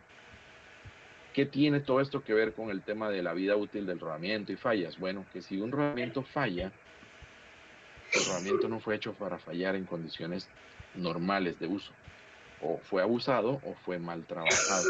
Entonces ahí es donde quiero que ustedes entiendan que cuando les decimos, no, el rodamiento NSK está hecho con la calidad correcta, a esto me refiero. Fíjense, toda esta molestia que se toma en hacer cada una de las cosas necesarias para que el rodamiento llegue a 300.000, 400.000 kilómetros de vida útil y la gente de todas formas sigue haciendo que se dañe el rodamiento. ¿Bien? Pregunta importante, ¿cómo estamos de tiempo con ustedes? Yo tengo una reunión, pero por lo que veo voy a posponerla un poquito, igual estoy conectado con ustedes. Quiero saber cuánto tiempo dispongo con ustedes más, porque el material todavía está para seguir un poquito más, tal vez unos 20 minutos más. Pregunto cómo están de tiempo. Si tenemos que interrumpirlo ahora, podemos continuar la sesión, sí podemos continuarla en otro momento, pero si disponen de unos 20, 15, 20 minutos más, podemos terminar el módulo. Depende de ustedes. Y disculpen por el tiempo extra. Lo que pasa es que yo estoy tratando de condensar un módulo de hora y media en una hora. Sí, claro, señor Daniel, lo entiendo. Bueno, equipo, no sé ustedes qué opinan, porque bueno, si bien es cierto, de pronto nos está informando de 20 minutos, pero podemos tener algún tipo de preguntas y se puede extender un poco más, ya que de pronto Sí. lo que queda puede ser temas de garantías, de fallas, y eso sería muy interesante Ujú. también. Terminemos el tema que está muy interesante, pienso yo, ¿no? Ok, hay unos que dicen que se quedan. Sí, don Hugo, después a don Julio, perdón, sí, terminemos, está muy interesante y la idea es tener más conocimiento sobre este Sí, tipo de rodamiento, todo eso. Bueno, listo, si también señores. la gerencia está de acuerdo y lo permite, no tengo problema. Listo, entonces Podemos le hacemos. comenzar. Así que al final podemos hacer algunas preguntitas, ¿no? Por supuesto. Perfecto. Bueno, miren, un punto importantísimo es, ustedes ven un rodamiento sellado, uno a veces asume que el sello es igual. No todos los sellos son iguales, ¿ok? Incluso uno dice, no, pero es que mira que él tiene una plaquita metálica afuera y se ve el caucho adentro. Incluso cuando se ve así, por ejemplo, ustedes ven, este se le conoce como sello integral. Tiene una placa que va adherida al aro externo, una placa que va adherida al aro interno y tiene adentro diferentes diseños de labios de caucho que sellan de una manera u otra. Incluso el sello integral tenemos dos o tres tipos diferentes y unos sellan más y otros sellan menos. ¿Quién determina qué tipo de sello lleva? Bueno, aquí viene un punto importante para que lo sepan. Una vez alguien me preguntó, pero en NSK hay diferencias entre, ustedes han visto que de repente un rodamiento ahora dice ZA. Cuando dice ZA adelante, es que ese rodamiento fue modificado para aftermarket. ¿Y por qué? Por dos razones. Uno, cuando yo le vendo un rodamiento a un fabricante del auto, a él le pertenece Muy grande. el diseño, no el diseño, la exclusividad de ese diseño. O sea, ese diseño solo se lo puedo vender a él. Yo toda mi Para vida yo he venderlo en soñado con aftermarket, a tener veces yo tengo que hacer motores. pequeños cambios en el plano que no afectan la vida útil, pero hacen que el diseño sea diferente. O sea, legalmente es otro plano. Entonces, ¿qué pasa? Si tengo 5 puntos diferentes en el diseño, yo lo puedo vender para aftermarket, aunque se base en el diseño de equipo original. No cambia el acero, no cambia el diseño de la fabricación, los estándares no cambian, pero cosas como estas pueden cambiar y les voy a explicar qué pasa. A mí me gustan los vehículos Honda. Honda es muy buena marca, me han salido muy buenos. Yo he tenido como 3 Hondas en mi vida, perfecto. ¿Qué pasa? Honda es uno de los fabricantes que nos pide el rodamiento. Sí, dame el rodamiento, que sea muy bueno, no sé qué. Le ofrecemos oye, mira, te ofrezco este sello, sello integral de alta, o sea, de sello de alta integridad para mayor efectividad. La durabilidad ante el agua es el doble de cualquiera, o sea, el que sigue de segundo, esta tiene doble durabilidad, o sea, que eso ustedes lo pueden sumergir de todo. ¿Qué me dice Honda? Ah, espérate, pero es que tú me estabas ofreciendo este otro, que es el de bajo torque. Es integral también, pero de bajo torque. No tiene tanto sellado contra el agua. Ok. ¿Y qué me estás diciendo con eso? ¿Cuánto cuesta la diferencia? No, te cuesta 3 centavos más. Ah, no, entonces yo me quedo con el sello anterior. Honda de fábrica a nosotros nos pide que le pongamos este sello de bajo torque. Entonces, ¿qué hacemos nosotros? Para aftermarket, como conocemos nuestro mercado, y a nosotros que nos cuesta 3 centavos más, no importa, le metemos este, el sello integral, el de mayor sellado. Entonces, ¿qué pasa? Curiosamente, en el caso de Honda, para nosotros hacer ese cambio, lo que hicimos fue aumentar la efectividad del sellado contra el que viene de fábrica. ¿Por qué? Porque Honda no nos quiso pagar esos 3 centavos extra. ¿Ven? Entonces, es algo curioso que lo he notado, que ha pasado, pero que obviamente el usuario no se da cuenta. Entonces, fíjense que mientras que muchas marcas van disminuyendo su calidad para poder vender más barato en aftermarket, nosotros dentro de los cambios que hemos hecho más bien es aumentar la efectividad del sellado y por ende la vida útil del rodamiento. Entonces, cosas curiosas como esas. Pero el tema es, hay muchos diseños de sello. Ustedes no ven el diseño interno del sello, solamente vemos la parte externa, lo que nos recuerda algo importante. No todos los sellos son iguales. Cuando le decimos a alguien, no, es que el rodamiento NSK trae sellos integrales, ay, papá, agárrense, y es más, para que lo sepan, un rodamiento de esta clase, POP 1, ¿dónde está? De esta clase, POP 1, de cono y copa, esto, a mí me lo han pedido para aplicaciones industriales. En Perú había una cementera que tenía una banda transportadora que los rodillos se le dañaban los rodamientos a cada rato, tenía que ver con el sellado. Montamos un rodamiento que era en realidad para un Mazda BT50, porque por tamaño y dimensiones y peso y todo eso era el que coincidía. Oigan, y eso está hace como 3 o 4 años dando vueltas por ahí, mientras que ellos cambiaban antes los rodamientos cada 3, 4 meses. Ahora eso lleva como 3, 4 años y no han tenido ni que cambiarlo. ¿Por qué? Porque por no solo la capacidad de carga, sino por este sistema de sellado. Ellos buscaban esto. Entonces es sumamente efectivo contra lo que es lodo, agua, inmersión y demás. Uf, es lo mejor. Pero bueno, para que vean las diferencias. Cosas que de repente uno obvia. Los rodamientos de rueda, hoy día, los que son Hub 1, 2 y 3, están trayendo jaulas de poliamida. La gente me dice, pero ven acá, eso no soporta carga. Tomen en cuenta esto. El propósito principal, no el único, el propósito principal de una jaula dentro de un rodamiento, ¿cuál es? No es soportar carga. Quienes soportan carga son los aros o las pistas y los elementos rodantes. Esto lo único que hace es mantener cada elemento rodante en su posición y una distancia correcta entre ellos para permitir un mejor giro. ¿Ok? Entonces, ¿qué ocurre? Fíjense esto. Las jaulas no tienen por qué necesariamente ser metálicas. El tema de cuando se utiliza jaulas metálicas normalmente es cuando hay condiciones que lo requieren, como por ejemplo alta temperatura. Me dice alguien, pero en rueda tenemos alta temperatura. No. Fíjense en algo interesante. Esta poliamida que se utiliza, o sea, es un nylon, se llama nylon 66 reforzado con fibra de vidrio. Resulta que esta poliamida soporta hasta 120 grados centígrados antes de deformación. ¿Ok? Y ustedes dicen, pero eso es menos de lo que soporta una rueda. No, porque los sellos, el caucho que traen los sellos de rueda, son de caucho nitrilo. Y el caucho nitrilo, que está en la parte exterior, esto está en la parte interior, solo soporta hasta 110 grados centígrados antes de deformación.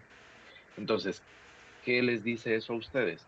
Que si ustedes tienen algo que le llegue a más de 120 grados centígrados a esta jaula, quiere decir que ya derritió el sello. Y fíjense que los sellos no se derriten por sí solos, ¿ven? Entonces, a mí alguien me ha dicho en el pasado, oye, yo quiero para un rodamiento de rueda, tal vez no estos, esto ya establecimos que esto trae grasa, no se le pone grasa, pero a veces para los conos y copa que van a montar dice, yo quiero grasas de alta temperatura, que soporten 200 grados, 150 grados. Los retenedores que a eso se le pone también son de caucho nitrilo. Ruedas que soporten, o sea, que tengan que trabajar a más de 100 grados centígrados, ustedes tienen un problema ahí que no es el rodamiento. Probablemente tengan problemas de que de repente los frenos se están quedando trancados, los ejes están deformes y están generando calor donde no deberían, algo. Pero el tema es que estos componentes tienen de fábrica sus límites, incluso muy arriba de lo que normalmente esto funciona. Así que cuando viene y dice, no, que a grasa de alta temperatura, señor, usted está poniéndole una grasa para 200 grados centígrados, pero un sello para 110 grados centígrados. Explíqueme eso. ¿Ven? Entonces es importante cuando dicen, no, es que se está calentando, el problema no es el rodamiento, porque el rodamiento por sí solo no debe calentarse. Fue o que lo instalaron mal, lo dejaron tal vez muy apretado y sí hay recalentamiento porque lo dejan sobrecargado, el lubricante no trabaja internamente, sí, ahí sí.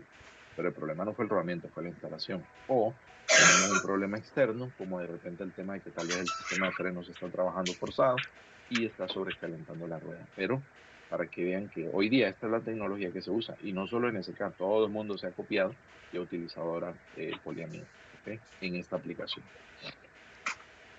Llegamos a un puntito interesante, sensores ABS y codificadores. Lo voy a mencionar los puntos principales, pero no vamos a entrar en tanto detalle por tiempo. Fíjense esto. Yo tenía codificadores ya en el pasado, aún antes de que existieran los magnéticos. Yo tenía estos que se conocen como de ventana, tanto axial como radial, y tengo los pulsadores que son de engranado. ¿Qué tenían ellos? Bueno, ellos, ¿cómo funcionan básicamente? Si lo voy a explicar rápido. Los sistemas de ABS es un sistema de antibloqueo de frenos, ¿ok? Un sistema que evita que los frenos se bloqueen. En el pasado se han utilizado otras tecnologías, por ejemplo, el que se conoce como servofreno, que es cuando uno pisaba, allá en el máster de freno había un diafragma que evitaba que uno bloqueara, o sea, siempre permitía que pasara algo de líquido de freno, pero no mucho. Entonces él de todas formas comprimía las líneas de freno, mandaba que se frenara lo suficiente, pero no permitía que mandar toda la presión del pedal hacia allá, entonces no se bloqueaban los frenos, pero era mucho menos efectivo. Era un sistema que funcionaba solo adelante, el sistema de servofreno, y era parejo, rueda izquierda y rueda derecha. ¿Qué pasa? Fíjense que en una frenada hoy día, no todas las condiciones son iguales. A veces uno frena en una curva, una rueda necesita frenar más que la otra, o de repente yo lo hago en una condición en la que hay arena o tierra en un lado del asfalto y en el otro no. Entonces las condiciones de una rueda y de la otra no son iguales, ¿ok? ¿Cómo este sistema evita que el vehículo bloquee las llantas? Porque ustedes se acuerdan, antes uno iba a frenar y se bloqueaban las llantas, el vehículo se iba patinado más bien. En vez de parar, más bien patinaba y quedábamos peor. El sistema antibloqueo, ¿qué hace? Cuando yo piso el freno, tiene una pequeña computadora, un módulo que básicamente elige a qué rueda mandar más presión o menos presión. ¿Ok?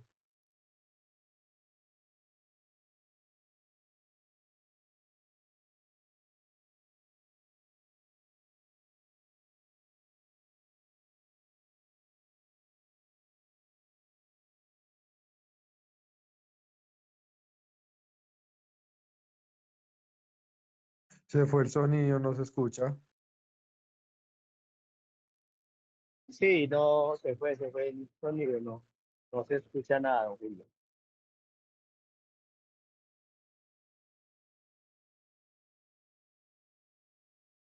Dani, ¿nos escucha? Sí se oye, sí se oye. Sí, no, pero Dani Ah, que es no, el... no, yo no lo estoy escuchando.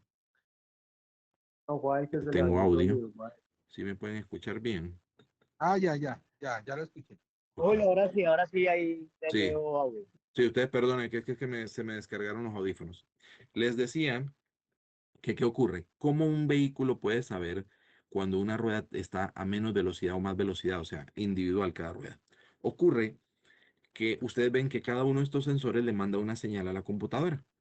Esa señal la computadora la recibe y puede saber a qué velocidad va cada rueda, o sea, a qué velocidad está girando cada rueda en función de esto. Esto ustedes ven que tiene pequeños agujeros, o esto tiene pequeños engranajes. Esto va adherido a un motorcito que va girando y genera una frecuencia eléctrica. Esa frecuencia le dice a la computadora qué velocidad va, ¿ok? Tiene picos y valles, suben y bajan. Entonces, ¿qué pasa? Esa frecuencia se genera por inducción variable, tiene un pequeño generador eléctrico. Pero ¿cuál es el problema? A bajas velocidades, esto no es muy confiable. Entonces, ¿qué pasa? Yo tengo un vehículo, yo tengo un vehículo que va a X velocidad y, por ejemplo, ¿qué pasa si la computadora de repente yo frené? La computadora dice, oye, las ruedas de atrás vienen a 80 kilómetros por hora y las de adelante dicen que van a 0 kilómetros por hora, 0 revoluciones por minuto. ¿Qué quiere decir eso? Que las de adelante se bloquearon, ¿verdad? Entonces la computadora libera la presión de los frenos adelante y manda más presión de frenos atrás para que frene atrás más que adelante y así. Entonces la computadora compensa eso. Así funciona. Pero ¿qué pasa? Estos medidores en el pasado eran un poco imprecisos a bajas revoluciones. Incluso a altas revoluciones, si esto se ensuciaba, ya tenemos problemas. Esto de repente era más confiable, pero es mucho más pesado el conjunto, toda la historia. ¿Qué ocurre? Se cambió a sensores magnéticos de este estilo, que son ya estas pequeñas bandas. Entonces, ustedes pueden ver aquí, esto es un lector magnético. Yo tengo polos, perdón, polo positivo, negativo, positivo, negativo. Se conocen como polo norte y sur. Estos ya ahora sí tienen un lector que, como es magnético, sí o sí va a marcar positivo, negativo, positivo, negativo, positivo, negativo. Ya no es una frecuencia. Ahora fíjense que son, de verdad, son picos y son medibles incluso a velocidades de 1 kilómetro por hora, por decir algo. ¿Por qué? Porque él va midiendo magnéticamente. Entonces es mucho más confiable. Y lo mismo en el caso de las bandas magnéticas. Hay un detalle curioso. Estos no requieren orientación. Yo lo monto donde va montado y listo. Estos también. Pero los que tienen banda magnética sí requieren orientación. Los que traen banda magnética Hub 1 normalmente son los que requieren saber en qué dirección va. Y para que lo sepan, la banda magnética siempre va apuntando hacia el interior del vehículo, o sea, hacia el automóvil, no hacia la rueda, no hacia donde va el neumático, afuera. ¿Ok?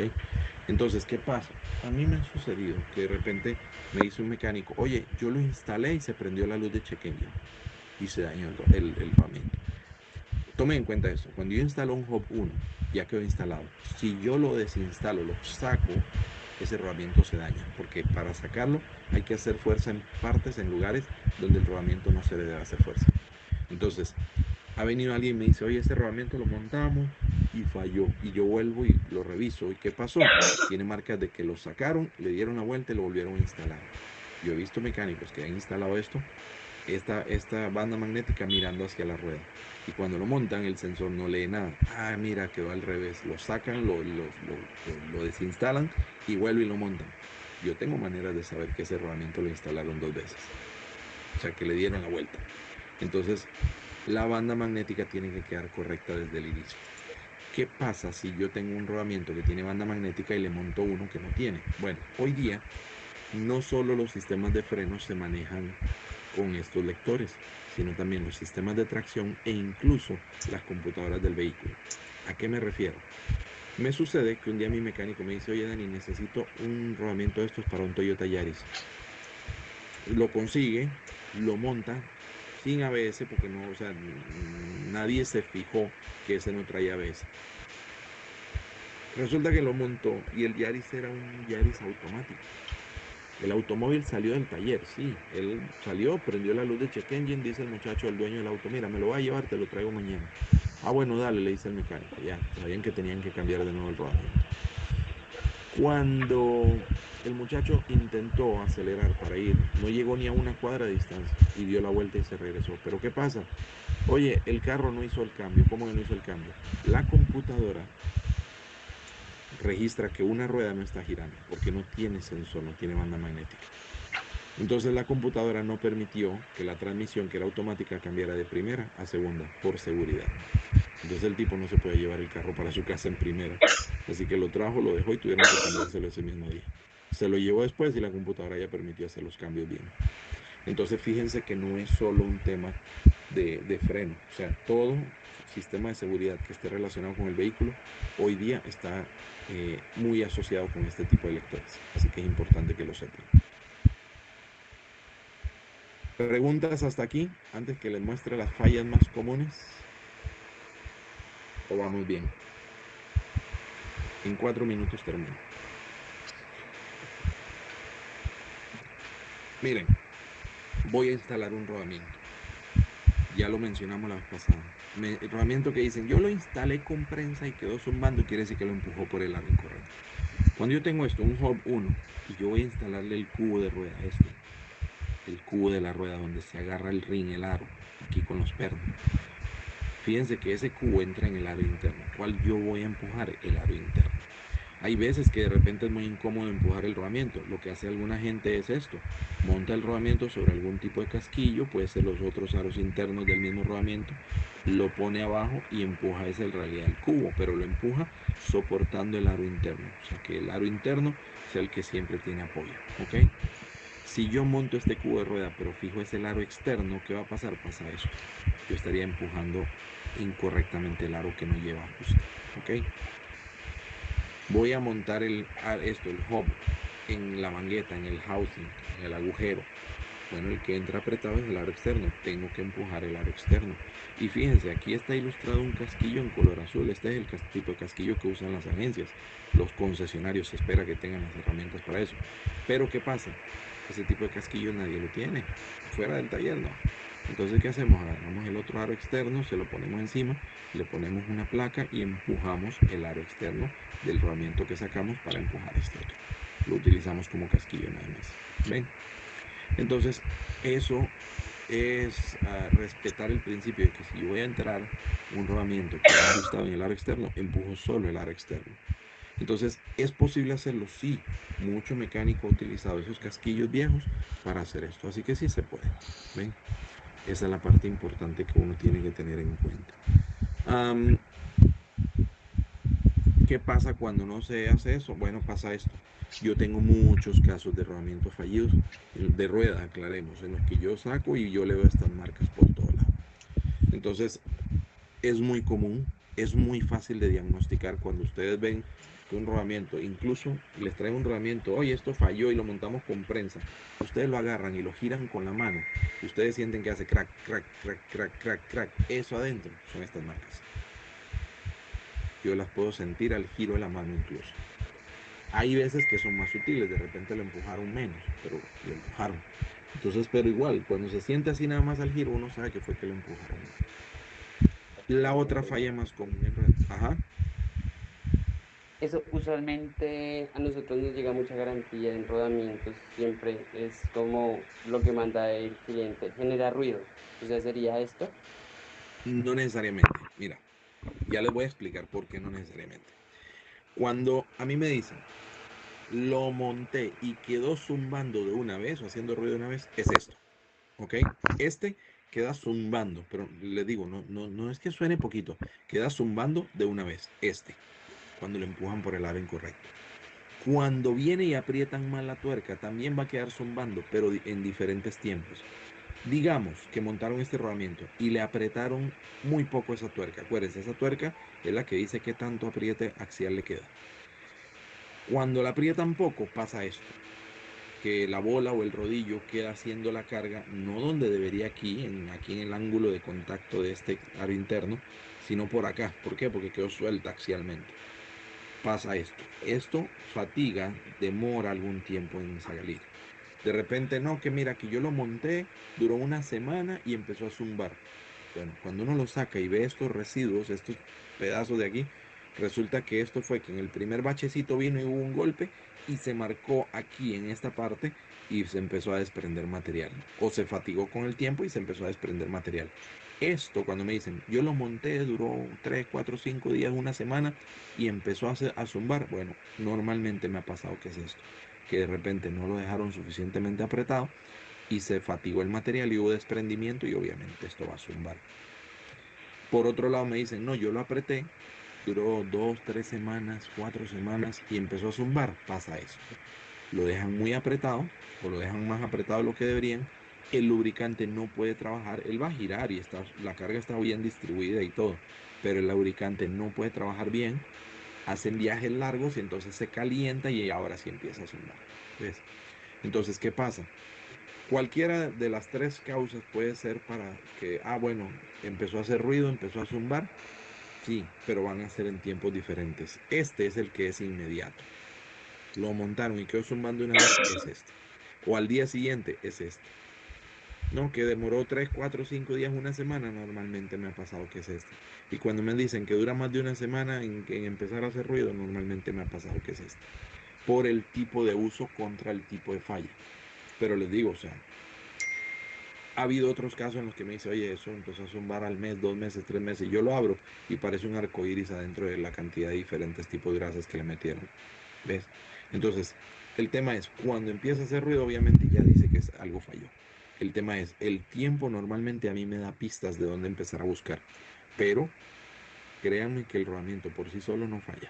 Ustedes ya vieron el tipo de acero que se usa, la pureza del acero, la construcción, cómo está hecho. O sea, fíjense todo el trabajo que uno se toma para hacer un rodamiento que dure como para que venga a fallar por sí solo. Y les digo, 16 años y tanto que yo llevo aquí en NSK, yo no he visto uno solo fallar por garantía, o sea, por falta de calidad, no. En cambio, por instalación, mano, como el 99.9% de las veces, por desgracia.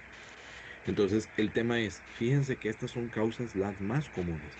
No, que lo marcaron con la prensa, no lo apretaron bien, quedó muy flojo, pasó esto, quedó muy apretado, pasó esto. También hay otras, un impacto, lo montaron con martillo, créanme. Eso, rodamiento, lo montan con martillo, también le van a quedar marcas. No solo porque le peguen por donde no va, sino porque internamente ustedes tienen un rodamiento con micras apenas entre los elementos. Golpes de impacto, muy malo. Aprietan esta tuerca, no, que eso lleva un torque, vamos a meterle pistola a impacto, lo dañan, lo marcan de una vez en las pistas. No se le deben sacar los sellos, yo he visto rodamientos de estos que han fallado porque le han sacado los sellos, le han metido grasa, a veces no han fallado ni por la grasa, sino por los sellos. ¿Por qué? Porque cuando yo desarmo uno de estos sellos, fíjense aquí, yo tengo estos dos labios presionados acá, este labio presionado acá. Cuando yo lo saco, él está haciendo presión hacia acá. Él sigue haciendo presión y cuando yo lo meto queda prensado. Yo he visto un rodamiento trancarse el rodamiento en el eje por esto, por un sello mal montado. No tienen por qué tocarlos. Entonces, hay muchas razones de falla. Si el rodamiento a ustedes les llega golpeado de martillo, ustedes saben que el martillo no es una herramienta ni de montaje ni de desmontaje.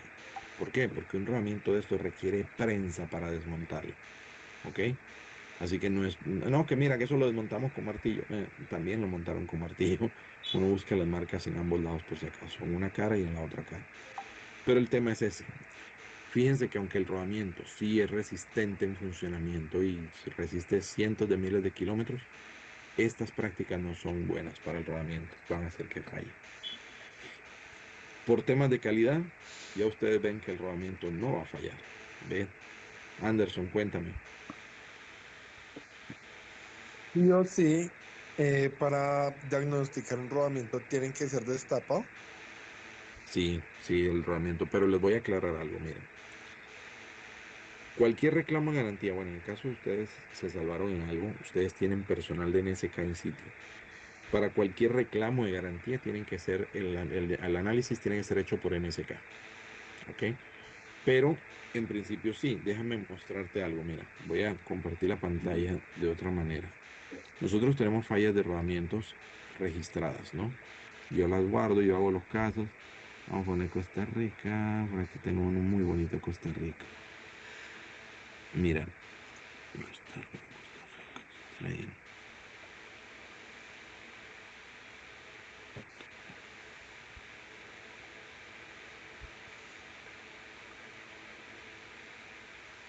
Este no es, ¿dónde está?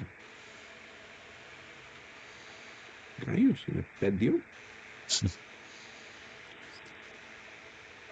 Mira, cuando nosotros agarramos un rodamiento, el rodamiento por fuera te va a dar pistas, sí, pero tú tienes que conocer, cuando yo hago un análisis de falla, esto es bueno que lo sepan, yo tengo que conocer la aplicación. La aplicación en este caso, mira, a mí me dice algo interesante aquí. ¿Dónde está el zoom? Aquí.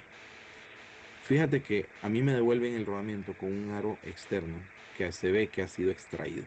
Fíjate que este aro interno, perdón, se ve que salió, porque esto no está a nivel, así como este. Pero fíjate algo, este tiene banda magnética, este no, ya yo lo conozco.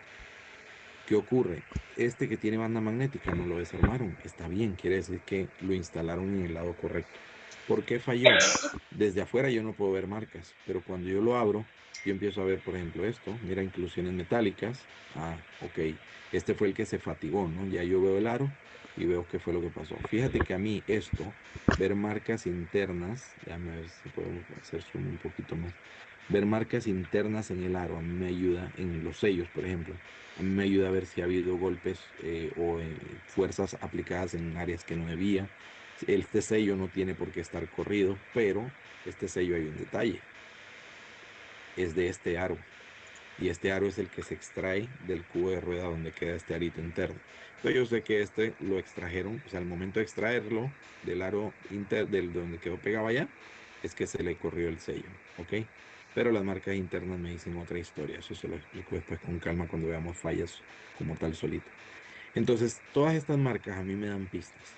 Cuando yo lo limpio, mira lo que decía sobre el tema de las marcas internas. Esto a mí me dice que esto lo empujaron por el aro que no era. ¿Ves? Aquí está la marca y aquí está otra marca. Y no solo eso. Fíjense que en el otro lado, fíjense las marcas cómo quedan. Esto fue que lo prensaron y el aro iba girando mientras iban prensándolo. Y eso es muy común. Entonces, fíjense internamente cómo quedó el aro externo. Miren las marcas cómo estaban. De un lado esto y del otro lado un montón de marcas así. Quiere decir que este era el lado que le metieron el cubo. ¿Ven? Este lado del cubo. La banda magnética quedó acá arriba. Y el lado del cubo, miren cómo quedó. O sea, las marcas no mienten. A mí me dicen por dónde lo empujaron. Esto que están aquí, marcas sobre la pista. Obviamente hubo inclusiones metálicas que se desprendieron de uno de los aros. Entonces, en lo que iban girando, obviamente causan mella en la pista y toda la historia. Entonces, fíjate que las marcas a mí me dicen que se le hizo, que no se le hizo. ¿Ves? Por eso sí hay que examinarlo por dentro. Pero el tema es que esto sí, los análisis de falla para una garantía tiene que ser hecho por NSK. Igual, si ustedes lo abren y le ven estas marcas, ustedes saben perfectamente que fue que lo empujaron mal. ¿Ven? Pero no sé si eso responde a tu pregunta de si hay que abrir el rodamiento. Sí, para saber por qué falló, sí. En muchos casos de repente ya vienen, no, que vienen 2, 3 martillazos afuera y ya uno sabe por qué falló, fue porque lo instalaron con martillo. Pero obviamente en este caso que fue montado con prensa y todo, teníamos que desarmarlo. Anderson, no sé si eso responde a tu pregunta. Sí, señor, se respondió. Perfecto.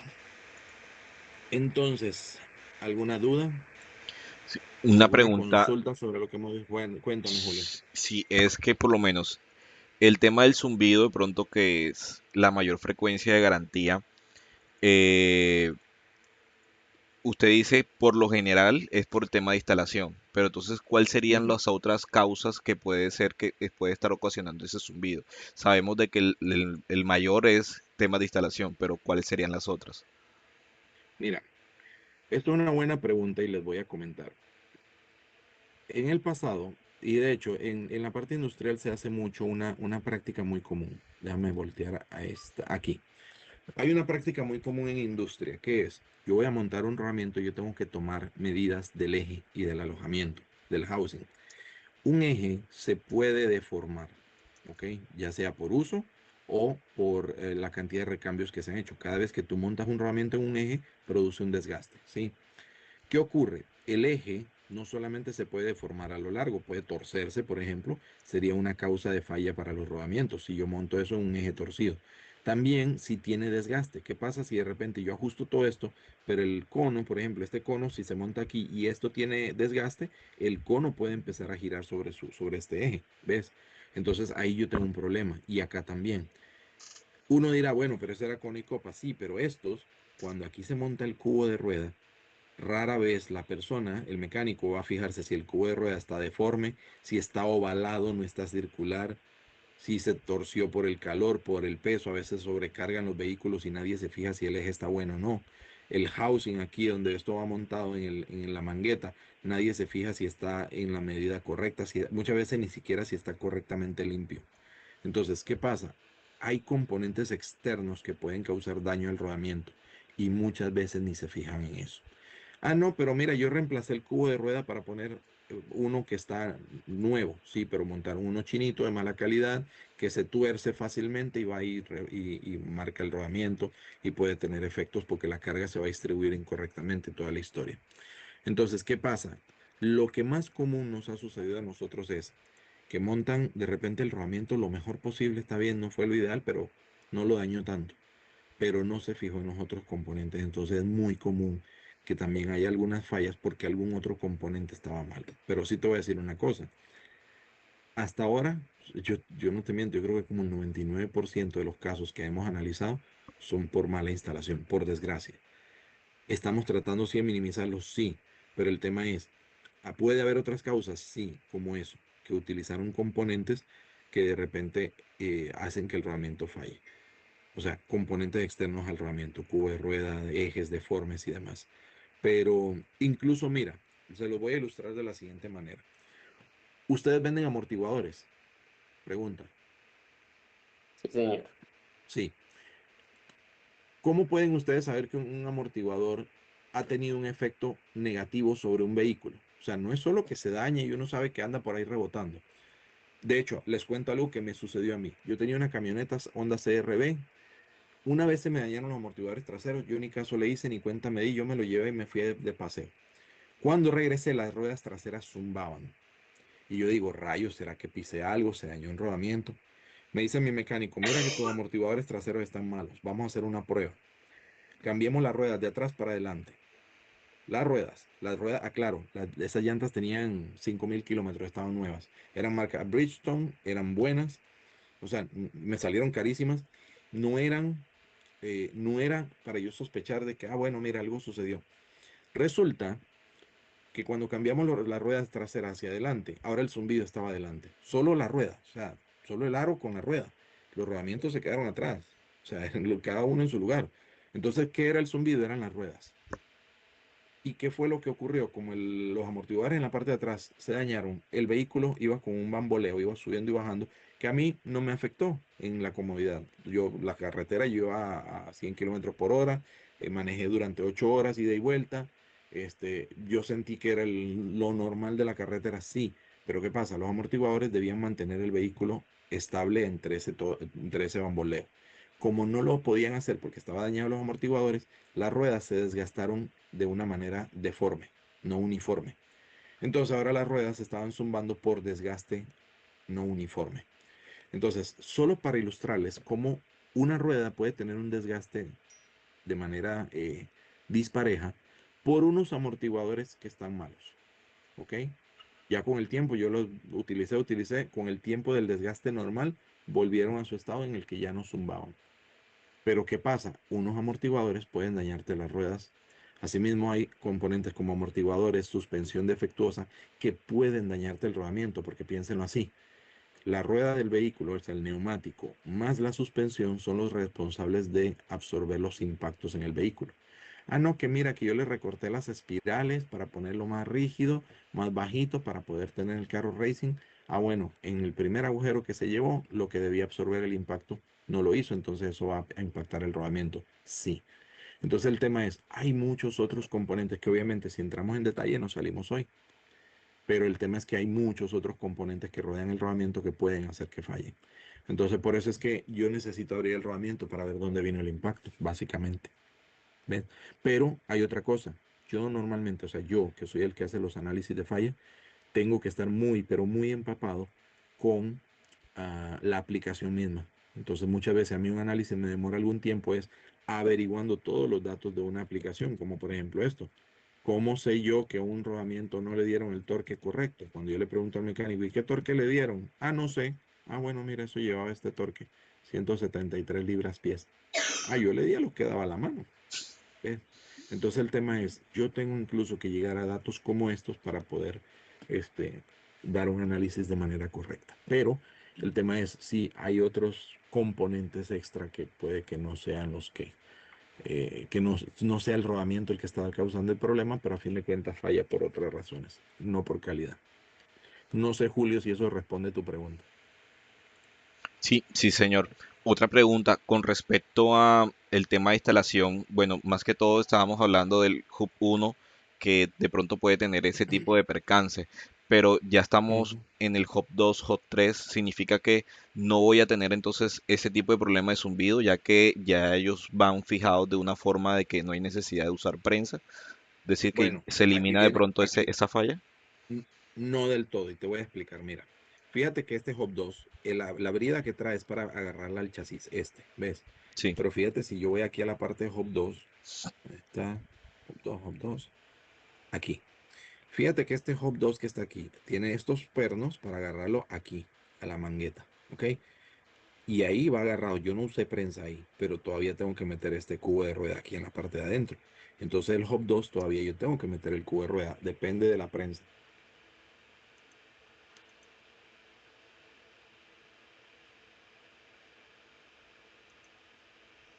Aló, aló. Discúlpeme un segundo, Ok. espérenme un segundo que Sí. tengo que atender algo aquí.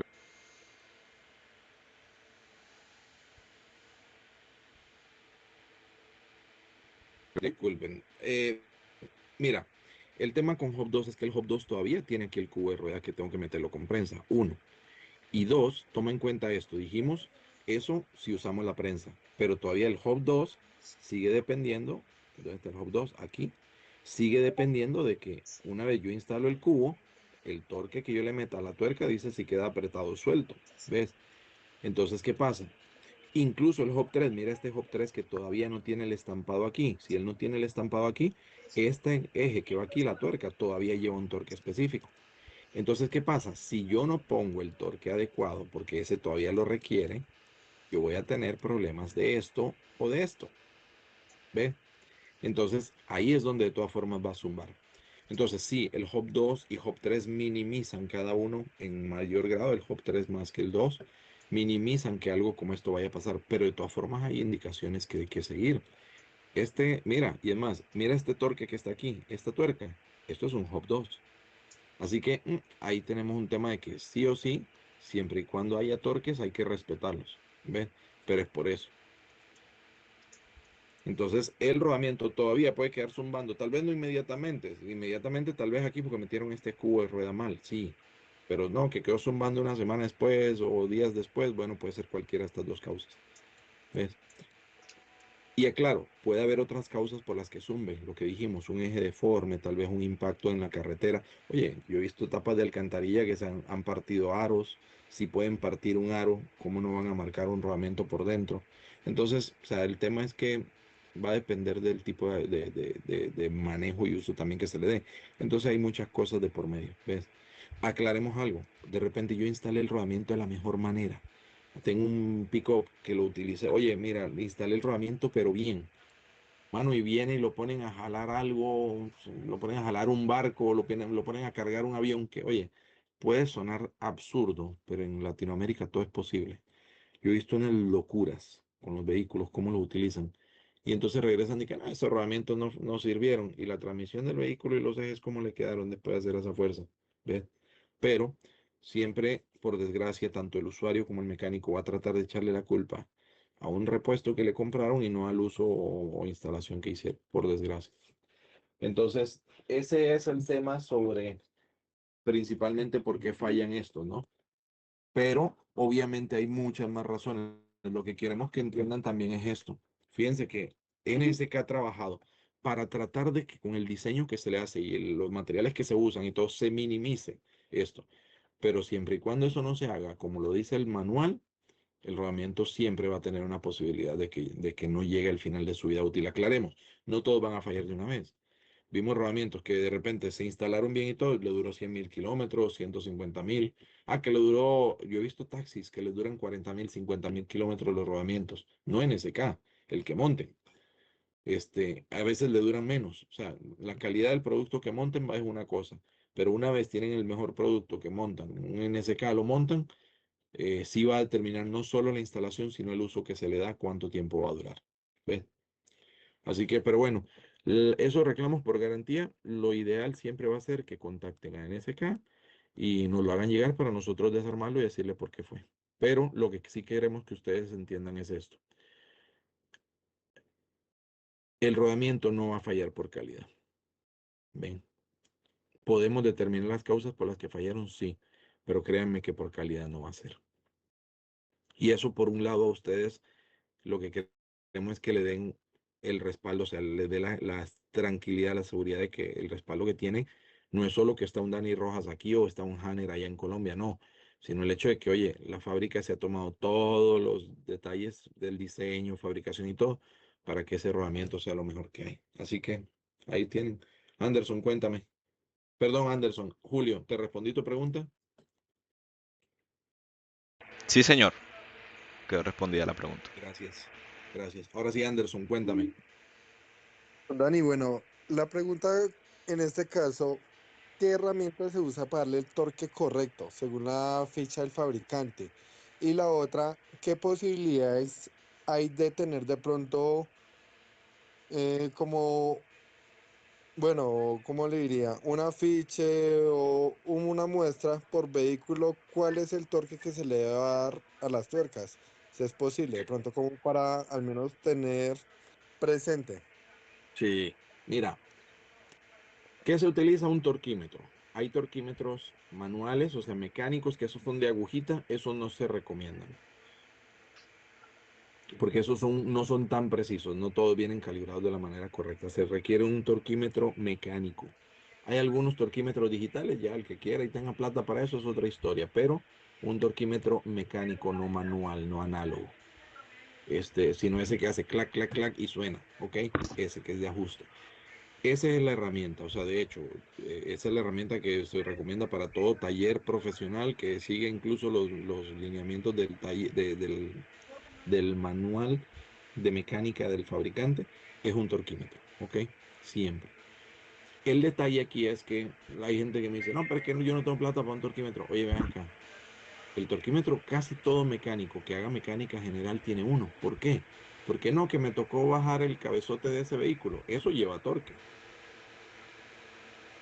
Y ese torque es mucho más delicado que el de la rueda.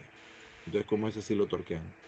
Entonces, por desgracia, o sea, se espera que un mecánico, alguien que va a hacer su trabajo, invierta en herramientas. Nadie le está pidiendo que tenga todo el equipo de primer mundo, pero hay herramientas que sí son necesarias. Y un torquímetro es necesario en un vehículo.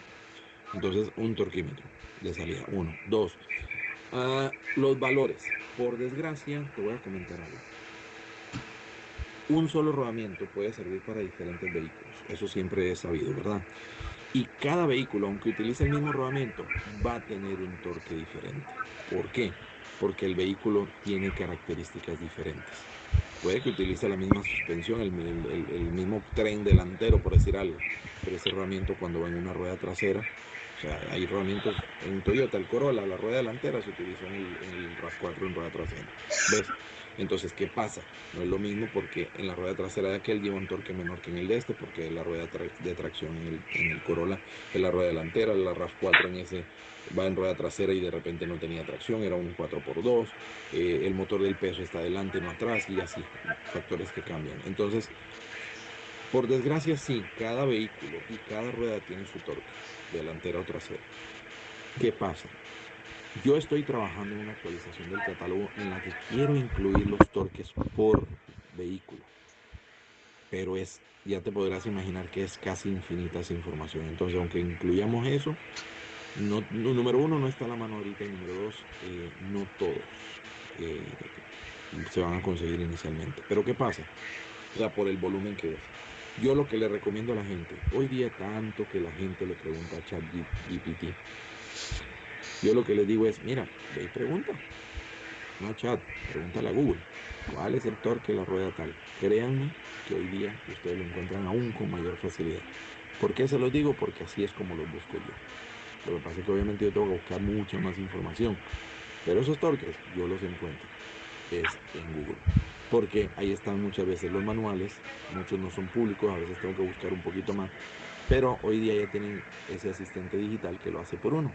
Entonces el tema es, en internet hoy día están los torques de casi como el 99% de los vehículos que se venden hoy día en cada mercado. Entonces yo lo que le digo a la gente es, ¿cuánto tiempo pierde un mecánico en el celular? A veces mucho, a veces otros no, pero oye, no te cuesta nada sacar el celular 2 minutos y preguntar cuál es el torque de lo que vas a montar. ¿Ves? Pero ellos, hasta ahora, por desgracia, todo mecánico cree que lo único que se torquea es el motor, y no, esto también lleva torque. ¿Ves? Entonces, y ellos, fíjate que ellos sí averiguan el torque de los motores, y ese es un poquito más complicado. Entonces, el tema de la información sí está y se puede buscar. El tema es que lo haga. Entonces, Anderson, por desgracia ahorita, lo que te puedo decir es, estamos trabajando en una herramienta para tener todo eso a la mano, pero es demasiada información, entonces va a demorar un poco, pero la información en realidad hoy día es casi pública. Así que esa es mi respuesta básicamente.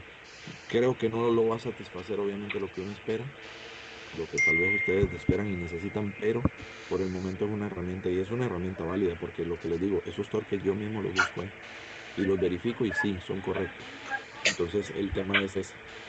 Nada más básicamente recomendar al mecánico que averigüe cuál es. ¿Ves? Mientras les damos a ustedes la herramienta para que ustedes mismos se los puedan ver. Ok, muchísimas gracias. No, con esta información es más que suficiente. Perfecto. ¿Alguien tiene alguna otra pregunta?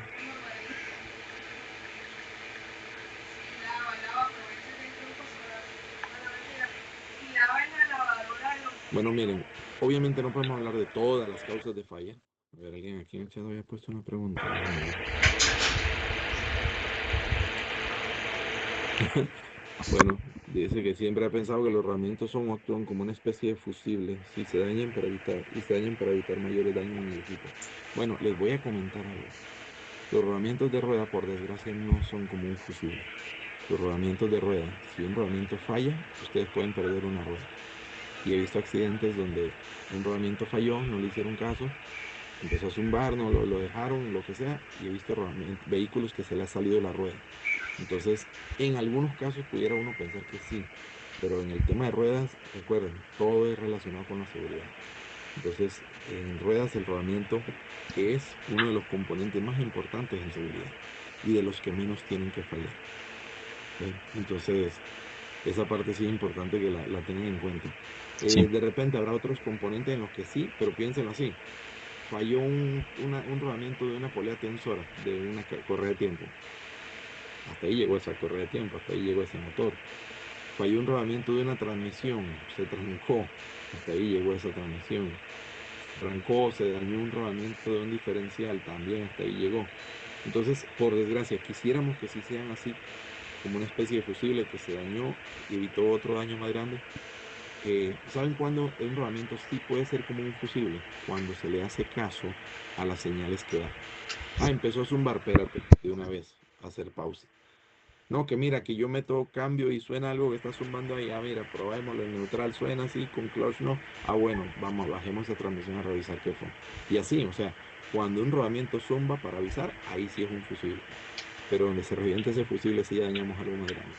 Pero sí, está bueno el concepto. Nada más que sí sepan eso, que el rodamiento, por lo menos en rueda, es uno de los componentes de seguridad más importantes que hay, por si acaso.